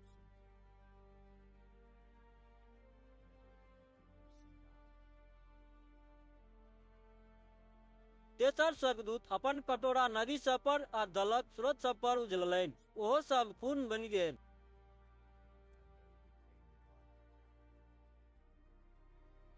तखन हम ओहि स्वर्गदूत के जिनका जल पर अधिकार छनि ई कहैत सुनलहुँ, हे पवित्र परमेश्वर, अहाँ जे छी आ जे छलहुँ, अहाँ न्यायी छी।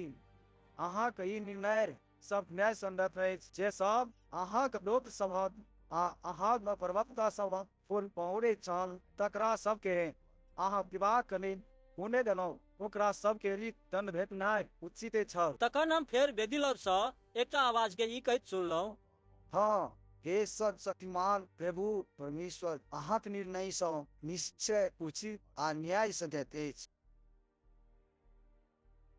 चारिम स्वर्गदूत अपन कटोरा सूर्य पर उझल देलै। सूर्य के शक्ति देल गेलै जे वो मनुष्य के अपन आगिक ताप सँ झलकावे। मनुष्य सब प्रचंड ताप सँ चरकऽ लागल।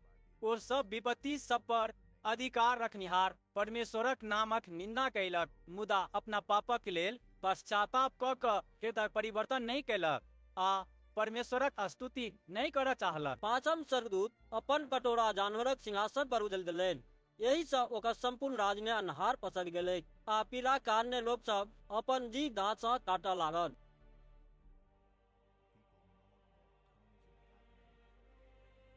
ओ सब अपन पीड़ा आ फोका सभक कारणे स्वर्ग में विराजमान रहऽ वाला परमेश्वरक निंदा कयलक, मुदा अपन अधला काज सभक लेल पश्चाताप कऽ कऽ हृदय परिवर्तन नहि कयलक। छठम स्वर्गदूत अपन कटोरा फरात महानदी पर उझल देलनि। फरात नदीक जल सुखा गेल, जाहि सँ पूर्व दिसक राजा सभक लेल अयबाक बाट तैयार भऽ जाय।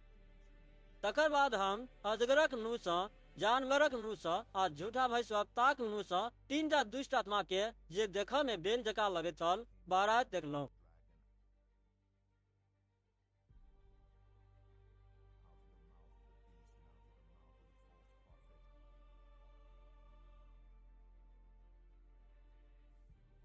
ई सब चमत्कार देखावा वाला दुष्ट आत्मा सब अछि। ओ सब समस्त संसारक राजा सब लग जा कऽ ओकरा सबके जमा करैत अछि, जाहि सँ सर्वशक्तिमान परमेश्वरक महान दिन अयला पर ओ सब युद्ध करे।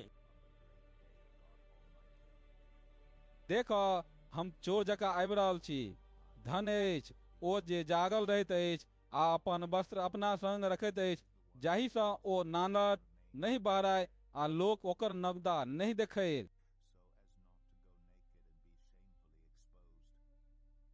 ओ शुद्ध आत्मा सब राजा सब के वही स्थान पर जमा केलक जे इब्रानी भाषा में हरमगिदोन कहैत अछि। तखन सातम स्वर्गदूत अपन कटोरा हवा में उझललनि। मंदिरक सिंहासन सँ बहुत जोरक आवाज में ई कहैत सुनाई देलक, साफ परे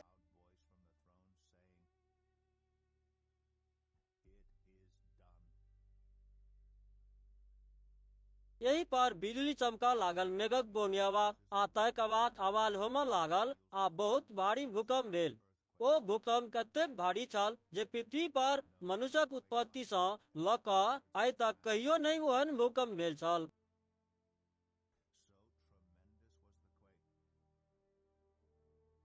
ओहि भूकंप सँ महानगरक 3 टुकड़ा भऽ गेल आ संसारक राष्ट्र सभक नगर सब खंडन भऽ गेल। परमेश्वर महानगर बेबीलोन के स्मरण कयलनि आ अपन भयंकर क्रोधक मदिरा ओकरा पियौलनि।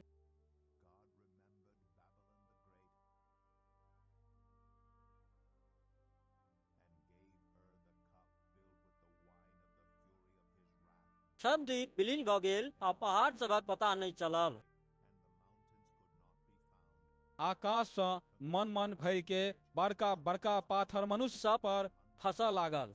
पाथरक वर्षाक कारणे मनुष्य सब परमेश्वरक निंदा कयलक, किएक तऽ ई विपत्ति अत्यंत भयंकर छल।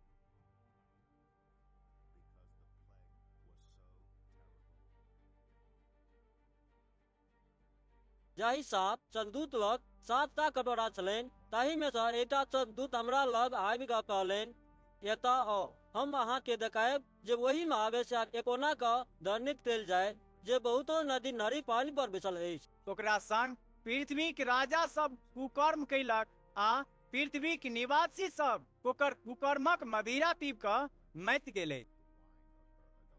तकर बाद ओ स्वर्गदूत हमरा प्रभुक आत्माक नियंत्रण में राखि कऽ मरुभूमि में लऽ गेला हम ओतऽ एक स्त्रीगण के एक लाल जानवर पर बैसल देखलहुँ। जानवरक संपूर्ण शरीर पर परमेश्वरक निंदा करय वाला नाम सब लिखल छल। ओकरा 7टा मूड़ी आ 10टा सींग छलै। ओ स्त्री बैगनी आ लाल रंगक वस्त्र पहिरने छलीह आ सोन बहुमूल्य पाथर आ मोती सबसँ सुसज्जित छलीह। ओ हाथ में सोनाक लोढ़ा लेने छलीह जे घृणित वस्तु सबसँ आ ओकर वेश्यावृत्तिक अशुद्धता सँ भरल छलै।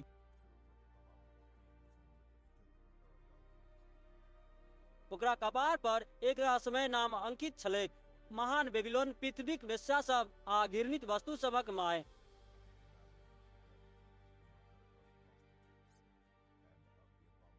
हम देखलहुँ जे वो स्त्री परमेश्वरक लोक सभक खून पीबी कऽ मात गेल अछि। ओ 3टा सभक खून पीबी लेने छल जे सब यीशुक लेल गवाही देबाक कारणे मारल गेल छलाह। हम ओकरा देखि कऽ अत्यंत चकित भऽ गेलहुँ। तखन ओ स्वर्गदूत हमरा कहलनि, अहाँ कियाक चकित होइत छी? हम अहाँके वही स्त्रीक रहस्य बुझा दैत छी आ वही जानवरक सेहो जाहि पर ओ सवार अछि, जकरा 7टा मूड़ी आ 10टा सींग छैक।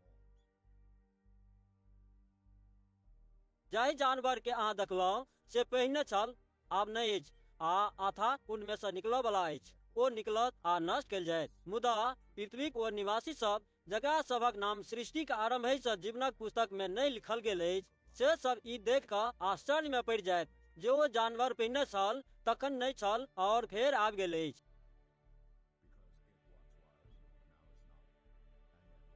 एकरा बुझबाक लेल विवेकपूर्ण बुद्धि का आवश्यकता अछि। ओ 7टा मूड़ी, 7टा पहाड़ अछि जाहि पर ओ स्त्री बैसल अछि। ओ सब 7टा राजा सेहो अछि, जाहि में सँ 5टा के पतन भऽ गेल अछि। एकटा एखन अछि आ दोसर एखनो आयल नहि अछि। मुदा जखन ओ आओत तऽ किछुए समय तक रहि पाओत। ओ जानवर जे पहिने छल आ आब नहि अछि से 8म राजा अछि, मुदा वास्तव में ओ ओहि 7 राजाक समूह मेहक अछि और ओकर विनाश निश्चित अछि। अहाँ जे 10 सींग देखलहुँ से 10टा राजा अछि। ओकरा सबके एखन तक राज सत्ता नहीं भेटल छै, मुदा ओकरा सबके घड़ी भरिक लेल मात्र वही जानवरक सन राज्याधिकार देल जेतै। ओकरा सभक एकेटा उद्देश्य छैक और तकरा लेल ओ सब अपन शक्ति आ अधिकार वही जानवर के सौंप देतै। ओ सब बलि भेड़ाक संग युद्ध करत आ बलि भेड़ा ओकरा सब पर विजयी भऽ जेता, किएक तऽ ओ प्रभु सबक प्रभु आ राजा सबक राजा छथि। हुनका संग ओ लोक सब रहत जे सब हुनकर बजाओल गेल, चुनल गेल आ विश्वास योग्य लोक सब अछि। तकर बाद स्वर्गदूत हमरा कहलनि, नदी नहर सभक ओ पानि जे अहाँ देखलहुँ आ जाहि पर वेश्या बैसल अछि, से सब अनेक रास विशाल जल समूह, जाति जातिक लोक आ विभिन्न भाषाक लोक सब अछि। अहाँ जाहि जानवर के आ 10टा सींग के देखलहुँ से सब वही वेश्या के शत्रु बनि जायत।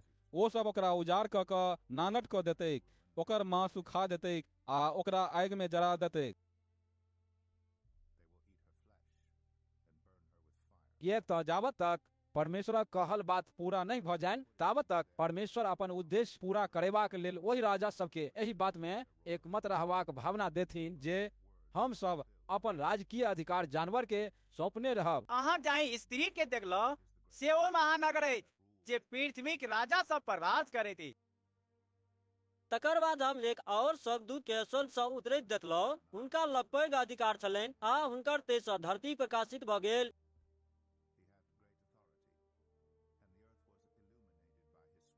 ओ ऊँच स्वर में बजला, सर्वनाश भऽ गेलै, महानगर बेबीलोनक सर्वनाश भऽ गेलै। ओ दुष्ट आत्मा सभक निवास स्थान सब प्रकारक अशुद्ध आत्माक अड्डा आ प्रत्येक अशुद्ध आ घृणित चिड़ैक अखाड़ा बन गेल अछि।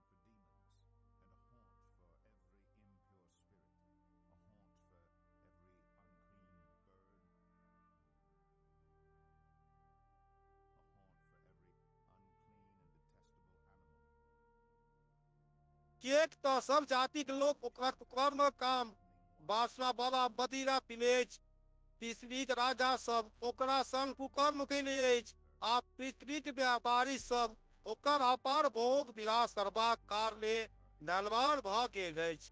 हमरा स्वर सँ फेर एक दोसर आवाज ई कहैत सुनाई देलक, हौ हमर प्रजा वही महानगर में सँ निकलि आबऽ जाहि सँ तो सब ओकर पाप सभक सहभागी नहीं बना आ ओकरा पर आबऽ वाला विपत्ति सब तोरा सब पर नहीं उतर। किएक तऽ ओकर पापक घेरी स्वर्ग तक पहुँच गेल अछि आ परमेश्वर ओकर अपराध सबके नहि बिसरल छथि। जहिना ओ अनका संग कयने अछि तहिना तोहूँ सब ओकरा संग करह। ओकर सब काजक लेल ओकरासँ दुगुना बदला लए। जाहि लोटामे ओ अनका लेल मदिरा मिला कऽ पियौने अछि ताहिमे ओकरा लेल दुगुना मिला कऽ पिया दहक। ओ जतबा अपन बड़ाई कयलक आ सुख विलास कयलक ततबा ओकरा यातना आ पिया दहक, किएक तऽ ओ अपना मोनमे कहैत अछि जे हम रानी भऽ कऽ सिंहासन पर विराजमान छी, हम विधवा नहि छी, हम कहियो शोक में नहीं पड़ब। यही कारणे एके दिन में ओकरा पर ई सबटा विपत्ति उठतै, मृत्यु, शोक आ अकाल ओ आगि में भस्म कयल जायत, किएक तऽ ओकर न्याय करय वाला प्रभु परमेश्वर सामर्थी छथि।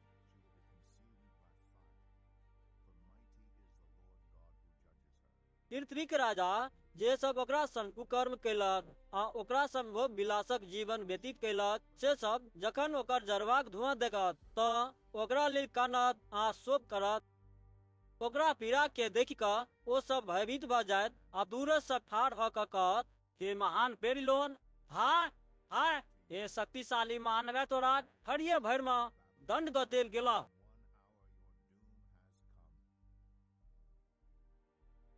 पृथ्वीक व्यापारी सब ओकरा लेल कानत आ शोक करत, किएक तऽ आब ओकरा सबक माल केओ नहीं किनतैक। अर्थात ओकरा सभक सोन, चानी, बहुमूल्य पाथर आ मोती, ओकरा सभक नीक मलमल, बैगनी कपड़ा, रेशमी आ लाल वस्त्र, अनेक प्रकारक सुगंधित काठ, हाथीक दांत सँ बहुमूल्य काठ सबसँ, पीतल, लोहा आ संगमरमर सँ बनल हर प्रकारक वस्तु, ओकरा सबक दालचीनी, मसाला, धूप, ईख आ सुगंधित तेल, मदिरा, जैतूनक तेल, मैदा आ गहूम, गाय, बरद आ भेड़ा, घोड़ा आ रथ, गुलाम वा मनुष्यो सब।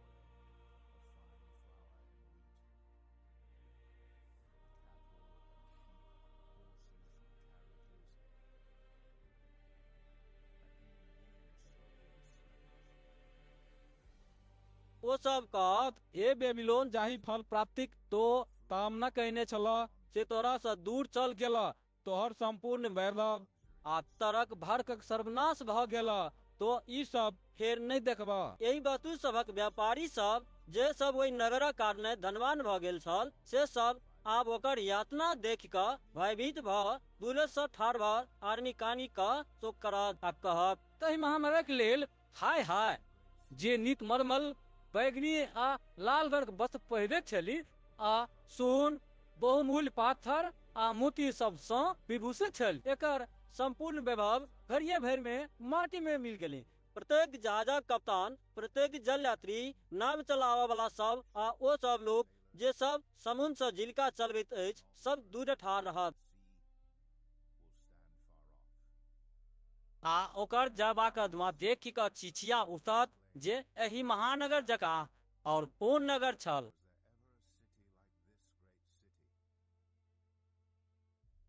ओ सब अपना मूड़ी पर गदा राखत आ कन्ना रोइट करैत कहत, एहि महानगरक लेल हाय हाय, ई जकरा वैभव सँ जहाजक मालिक सब धनी भऽ गेल, से महानगर आब धरि भरि में उजाड़ भऽ गेल।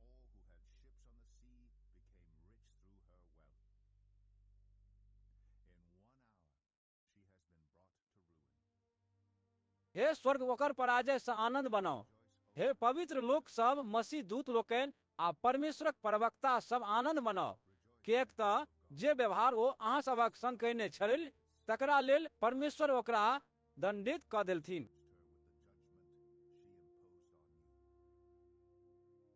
तखन एक बलवान स्वर्गदूत जाता चक्की सन एक विशाल पाथर बोलैन आ समुद्र में फेंकैत कहलैन, यही तरह महानगर बेबीलोन सेहो बलपूर्वक निशा फेंक देल जायत आ ओकर कथा कहियो नहीं चलत। बिना बजौनिहारक, गबैयाक, बांसुरी बजौनिहारक आ धूत फूकऽ वाला सबक आवाज तोरा में कहियो नहीं सुनाई पड़त। कोनो व्यवसायक कारीगर फेर कहियो तोरा में नहीं पाओल जायत।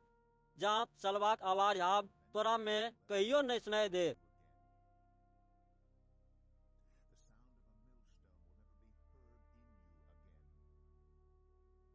डिबियाक प्रकाश तोरा में फेर कहियो नहीं देखल जायत, बर आ कनियाक बजनाइ तोरा में कहियो नहीं सुनाई पड़त। तोहर व्यापारी सब संसारक सामर्थी व्यक्ति बनि गेल छल, आ तोहर जादू टोना सँ सब जातिक लोक ठकल गेल छल।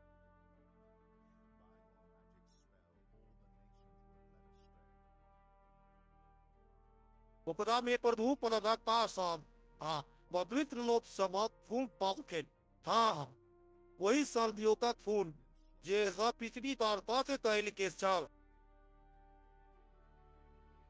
तकर बाद हम स्वर्ग में विशाल जनसमूहक आवाज जकाँ ऊँच स्वर में ई कहैत सुनलहुँ जे परमेश्वरक स्तुति होइन, उद्धार, महिमा आ सामर्थ हमरा सभक परमेश्वर छनि। किएक तऽ हुनकर सब निर्णय उचित आ न्याय संगत अछि।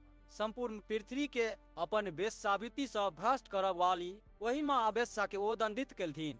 ओ ओकरा सँ अपन सेवक सबक हुनक बदला लऽ लेलथिन। ओ सब तेर उच्च आवाज में बजला, वही महानगरक जगह अनंत काल तक ऊपर उठैत रहत। तखन 24 धर्मविद आ चारू जीवित प्राणी दंडवत करैत सिंहासन पर विराजमान परमेश्वरक आराधना कयलनि आ बजला, हाँ, एहिना होय, परमेश्वरक स्तुति होइन। तकर बाद सिंहासन सँ एक आवाज ई कहैत सुनाई देलक जे हे परमेश्वरक सेवक सब, हुनकर भय मानय वाला सब लोग, चाहे छोट होय वा पैघ, अपना सभक परमेश्वरक स्तुति करू। तखन हम एक विशाल जल समूहक आवाज वा समुद्रक लहरीक आवाज वा गर्जन करैत मेघक आवाज गाई कहैत सुनलहुँ, परमेश्वरक स्तुति होइन, किएक तऽ प्रभु अपना सभक सर्वशक्तिमान परमेश्वर राज कऽ रहल छै। अबैत जाओ, अपना सब आनंदित आ हर्षित होय आ हुनकर महिमाक गुणगान करियनि, किएक तऽ बलि भेड़ाक विवाह उत्सवक समय आबि गेल अछि। हुनकर दुल्हिन अपना के तैयार कऽ लेने छथि। हुनका पहिरबाक लेल साफ आ चमकैत नीक मलमलक वस्त्र देल गेल छै। नीक मलमलक वस्त्र प्रभुक लोक सभक धार्मिक काजक प्रतीक अछि। तकर बाद ओ स्वर्गदूत हमरा कहलनि, ई लिखू, धन्य छथि ओ सब जे सब बलि भेड़ाक विवाह भोज में निमंत्रित भेल छथि। ओ हमरा फेर कहलनि, ई परमेश्वरक सत्य वचन अछि।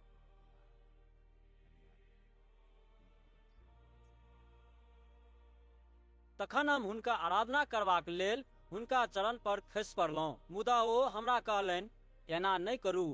हम तऽ अहाँ जकाँ आ अहाँके भाई सब जकाँ जे सब यीशु के विषय में देल गेल गवाही पर स्थिर छथि, दासे छी। अहाँ परमेश्वरक आराधना करू, किएक तऽ जे केओ यीशु के विषय में गवाही दैत छथि, तिनका प्रवक्ता जकाँ परमेश्वर सँ प्रेरणा भेटैत छनि। तखन हम देखलहुँ जे स्वर्ग खुजल अछि। हमरा एक उज्जर बोरा दिखाई देलक, आ ओहि पर जे सवार छलाह से विश्वास योग्य आ सत्य कहैत छथि। ओ न्यायक अनुसार उचित फैसला कहैत छथि आ उचित युद्ध करैत छथि। हुनकर आँखि आयरी जकाँ धतैत छनि, हुनका सिर पर बहुते राजमुकुट छनि। हुनका शरीर पर एक नाम लिखल अछि, जकरा हुनका छोड़ि और केओ नहीं जनैत अछि। ओ खून में डुबाओल वस्त्र पहिरने छथि आ हुनकर नाम छनि परमेश्वरक वचन। स्वर्गक सेना सब उज्जर चमकैत नीक मलमलक वस्त्र पहिरने उज्जर घोड़ा पर सवार हुनका पाछा पाछा चलि रहल अछि। जाति जाति के मारबाक लेल हुनका मुँह सँ एक तेज तलवार बरायल अछि। ओ ओकरा सब पर लोहाक राजदंड सँ शासन करता। ओ सर्वशक्तिमान परमेश्वरक भयानक क्रोध रूपी मदिराक रसकुंड में अंगूर के धाय दैत छथि।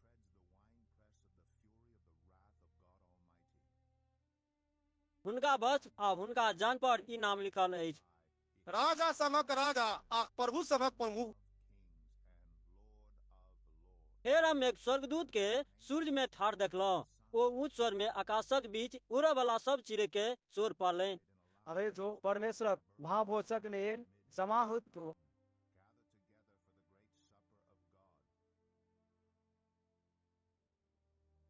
तोरा सबके राजा सभक सेनापति सभक शक्तिशाली पुरुष सभक घोड़ा आ घोड़सवार सभक आ सब लोकक स्वतंत्रता छोट पैघ सभक मांस खयबाक लेल भेटतौ।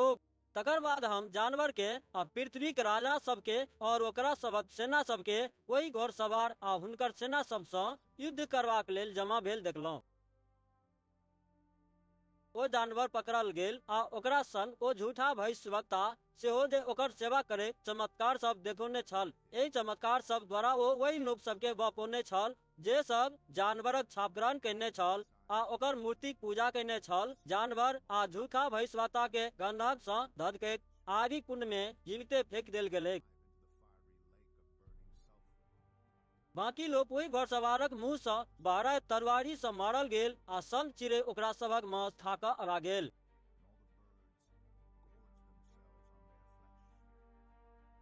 तकर बाद हम एक स्वर्गदूत के स्वर्ग सँ नीचा अबैत देखलहुँ। हुनका हाथ में अथाह कुंडक कुंजी आ बड़का टा जंजीर छलनि।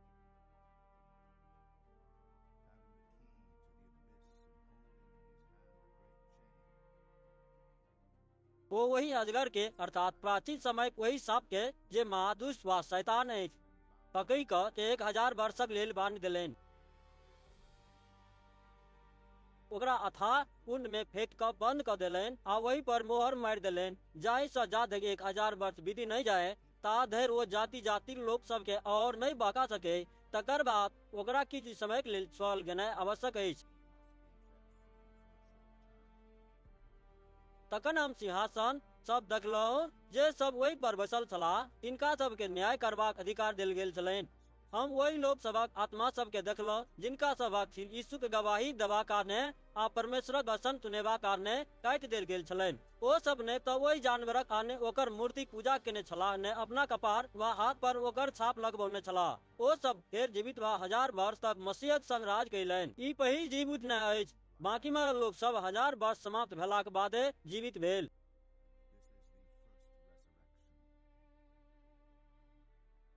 धन आ पवित्र छथि ओ सब जे पहिल जीव उठनाइ में सहभागी छथि। एहन लोक सब पर दोसर मृत्यु का कोनो प्रभाव नहीं पड़त। ओ सब परमेश्वर आ मसीहक सेवा के लेल पुरोहित होता आ हुनका संग 1000 वर्ष तक राज करैत रहता। 1000 वर्ष पूरी गेलाक बाद शैतान के अपन बंधन सँ मुक्त कऽ देल जैतै। ओ पृथ्वी चारू कोनाक राज्य सबके अर्थात गोग आ मागोग के बचेबाक लेल आ युद्धक लेल जमा करबाक हेतु निकलत। ओकरा सबक संख्या समुद्रक बालू जकाँ असंख्य रहतै। ओ सब संपूर्ण पृथ्वी पर पसरि कऽ परमेश्वरक लोक सबक निवास स्थान के अर्थात परमेश्वरक प्रिय नगर के घेर लेलक। मुदा स्वर्ग सँ आग बरसल आ ओकरा सबके भस्म कऽ देलकै। तखन शैतान जे ओकरा सबके बपौने छलै तकरा आगि आ गंधकक कुंड में फेंक देल गेलै, जाहि ठाम जानवर आ झूठा भविष्यवक्ता के फेंकल गेल छलै। ओ सब दिन राति अनंत काल धरि अत्यंत कष्ट भोगैत रहत।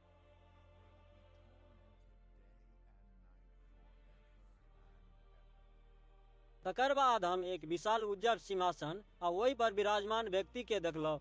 हुनका सोझा सँ पृथ्वी आ आकाश लुप्त भऽ गेल और ओकर कोनो नामो निशान नहि रहल। तखन हम छोट पैघ सब मरल लोक के सिंहासनक सम्मुख ठाढ़ देखलहुँ आ पुस्तक सब खोलल गेल। तकर बाद एक और पुस्तक खोलल गेल जे जीवनक पुस्तक अछि। मरल सबक कैल कर्म जे पुस्तक सब में लिखल गेल छलैक ताहि अनुसार ओकरा सबक न्याय कयल गेलै। समुद्र ओहि मरल सबके जे ओकरा में छल प्रस्तुत कयलक। तखन मृत्यु आ पाताल अपन अपन मरल सबके प्रस्तुत कयलक। ओकरा सब में सँ प्रत्येक व्यक्तिक न्याय ओकरा कर्मक अनुसार कयल गेलै।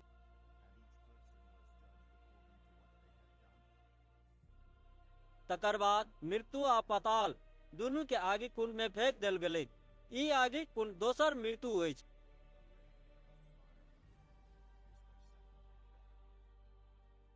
जेकरा सबक नाम जीवनक पुस्तक में लिखल नहीं भेटलै तकरा सब के आगिक कुंड में फेंक देल गेलै।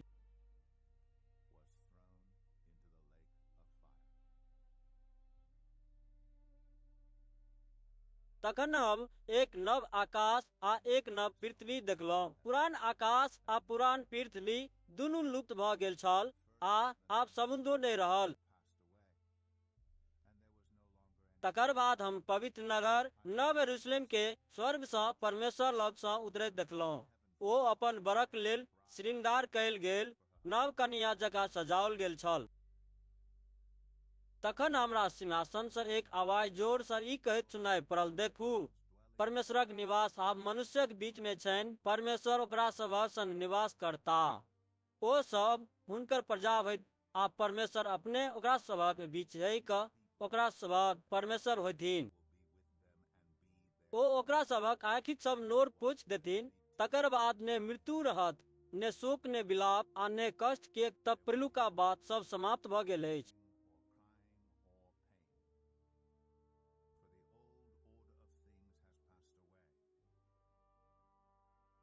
तकर बाद सिंहासन पर जे विराजमान छलाह से व्यक्ति हमरा कहलनि, देखू, सब किछु हम नव बना दैत छी।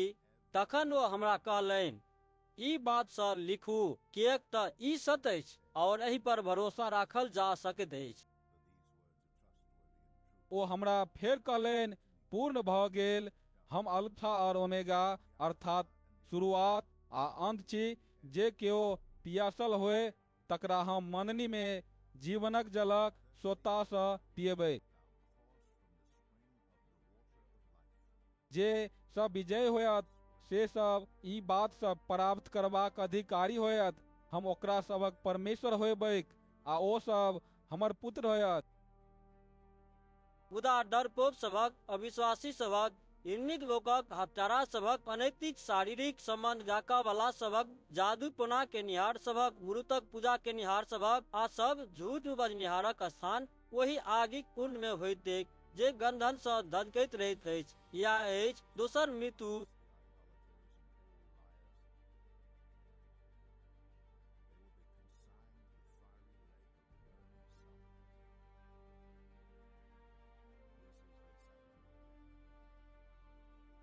तकर बाद जाहि सात स्वर्गदूत सब लग सात टा अंतिम विपत्ति सँ भरल सात कटोरा छलनि, तिनका सब में सँ एक गोटे हमरा लग आबि कऽ कहलनि, कतऽ आउ, हम अहाँके दुल्हन अर्थात बड़ी भेड़ाक स्त्रीक दर्शन करायब। तखन ओ हमरा प्रभुक आत्माक नियंत्रण में राखि कऽ एक विशाल आ उच्चगर पहाड़ पर लऽ जा कऽ पवित्र नगर अर्थात यरूशलेम देखौलनि।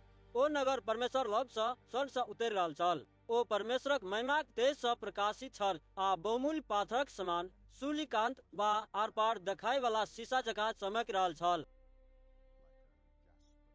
ओकर चारू कात एक पैघ आ उजगर चारदीवारी छल, जाहि में 12टा फाटक छल आ प्रत्येक फाटक पर एकटा स्वर्गदूत ठाढ़ छलाह। सब फाटक पर इस्राएलक 12 कुल में सँ एक कुलक नाम लिखल छल।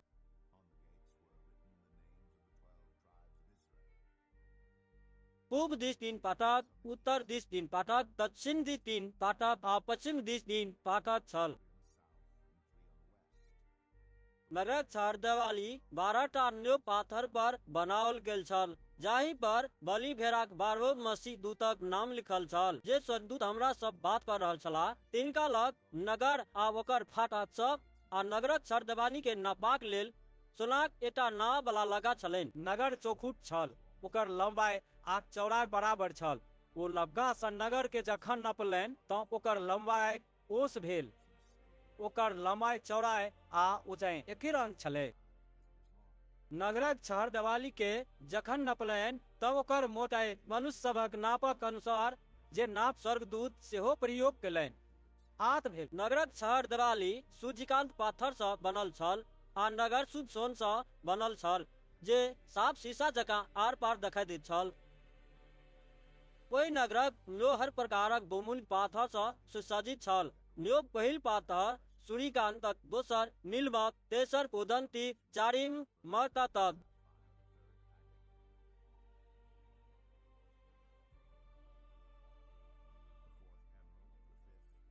पाँचम सुलेमानिक, छठम गुमेदक, सातम स्वर्णमणिक, आठम पेरोजक, नवम पुखराजक, दसम लसनियाक, 11म धूम्रकांतक आ 12म चंद्रकांतक छल।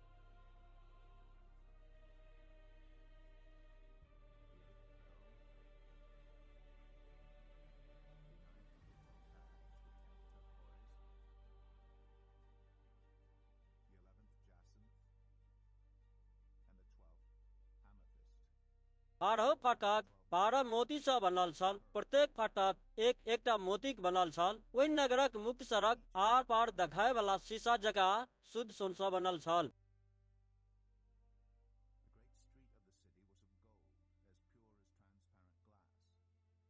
हम एहि नगर में कोनो मंदिर नहीं देखलहुँ, किएक तऽ सर्वशक्तिमान प्रभु परमेश्वर आ बलि भेड़ा ओकर मंदिर छथि।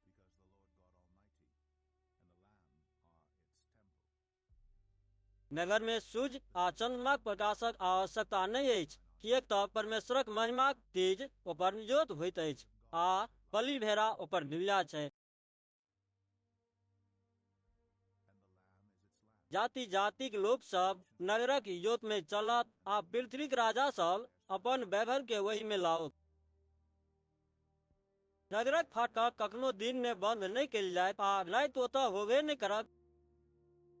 ओहि नगर में जाति जातिक लोक सबक वैभव आ सामान लाओल जाय, मुदा कोनो अपवित्र वस्तु आ घृणित काज केनिहार अथवा झूठ पर आचरण केनिहार व्यक्ति ओहि नगर में प्रवेश नहीं कर पाओ, बल्कि मात्र वो लोग सब जिनकर नाम बलि भेड़ाक जीवनक पुस्तक में लिखल छै।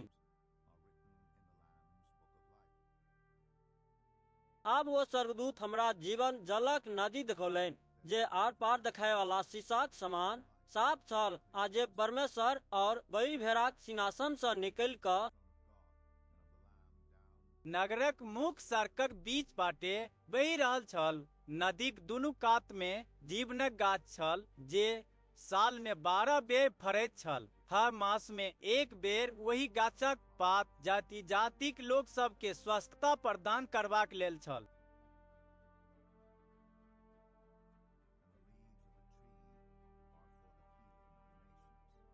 अतः आप पुनः शरापित बात नहीं रहत। परमेश्वरक आ बलि भेड़ाक सिंहासन वही नगर में रहत आ हुनकर सेवक सब हुनकर आराधना करतीन।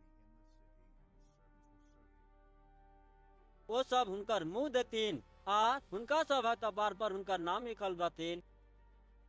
ओतऽ फेर कखनो राति नहीं होइत, ओकरा सबके डिबियाक इजोत वा सूर्यक प्रकाशक आवश्यकता नहीं होइते, किएक तऽ प्रभु परमेश्वर ओकरा सबक प्रकाश रहतीन आ ओ सब युगानुयुग राज करैत रहता। तकर बाद स्वर्गदूत हमरा कहलनि, ई बात सब सच अछि और एहि पर भरोसा रखल जा सकैत अछि। प्रभु परमेश्वर जे अपन प्रवक्ता सबके प्रेरित करैत छथि से अपना स्वर्गदूत के पठौलनि, जाहि सँ ओ अपना सेवक सबके ओ घटना सब देखबैत जे जल्दी होमय वाला अछि। देखू, हम जल्दिए आबय वाला छी। धन्य छथि ओ सब जे सबके एही पुस्तकक भविष्यवाणीक बात सबके मानैत छथि। हम यूहन्ना अपने ई बात सब देखलौ आ सुनलौ। ई बात सब देख कऽ आ सुनि कऽ हम यही बात सबके देखाबऽ वाला स्वर्गदूतक आराधना करबाक लेल हुनका चरण पर खसि पड़लौ। मुदा ओ हमरा कहलनि, एना नहीं करू। हम तऽ अहाँ जकाँ आ अहाँका भाई सब अर्थात ओ सब जे प्रभुक प्रवक्ता सब छथि तिनका सब जकाँ आ एहि पुस्तकक बात सबके माननिहार सब लोक जकाँ दासे छी। अहाँ परमेश्वरक आराधना करू। ओ हमरा आगाँ कहलनि, अहाँ एहि पुस्तकक भविष्यवाणी के बात सबके गुप्त नहीं राखू, किएक तऽ समय लगचिया गेल अछि। जे अन्याय करैत अछि से अन्याय करैत रहो, जे भ्रष्ट अछि से भ्रष्टे बनल रहो, जे नीक कार्य करैत अछि से नीके करैत रहो, आ जे पवित्र अछि से पवित्र बनल रहो।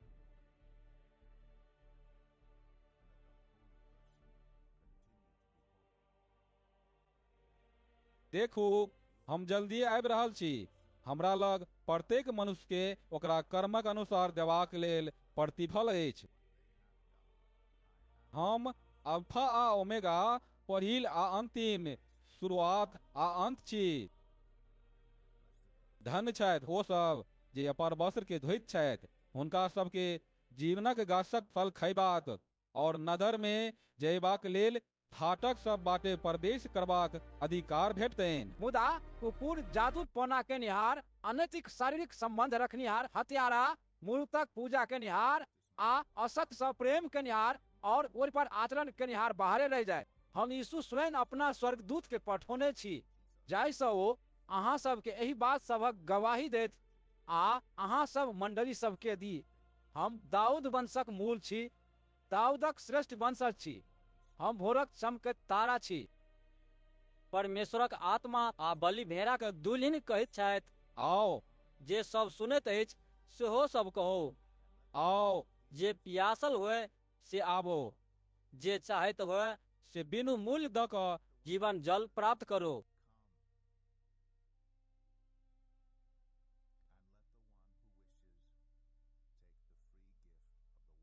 जे लोक सब एहि पुस्तकक भविष्यवाणीक बात सब सुनैत अछि हम तकरा सबके ई चेतावनी दैत छियै जे जो केओ एहि में किछु जोड़त तऽ परमेश्वर एहि पुस्तक में लिखल विपत्ति सब ओकरा जीवन में जोड़ि देथिन। और जो केओ भविष्यवाणी के पुस्तकक बात सब में से कोनो बात हटा देत तऽ परमेश्वर जीवनक गाछ आ पवित्र नगर जाहि सभक वर्णन एहि पुस्तक में कयल गेल ताहि में से ओकर हिस्सा हटा देथिन। जे यही बात सभक गवाही दऽ रहल छथि से ई कहैत छै, हाँ, हम जल्दी आबऽ वाला छी। आमीन। हे प्रभु यीशु आओ।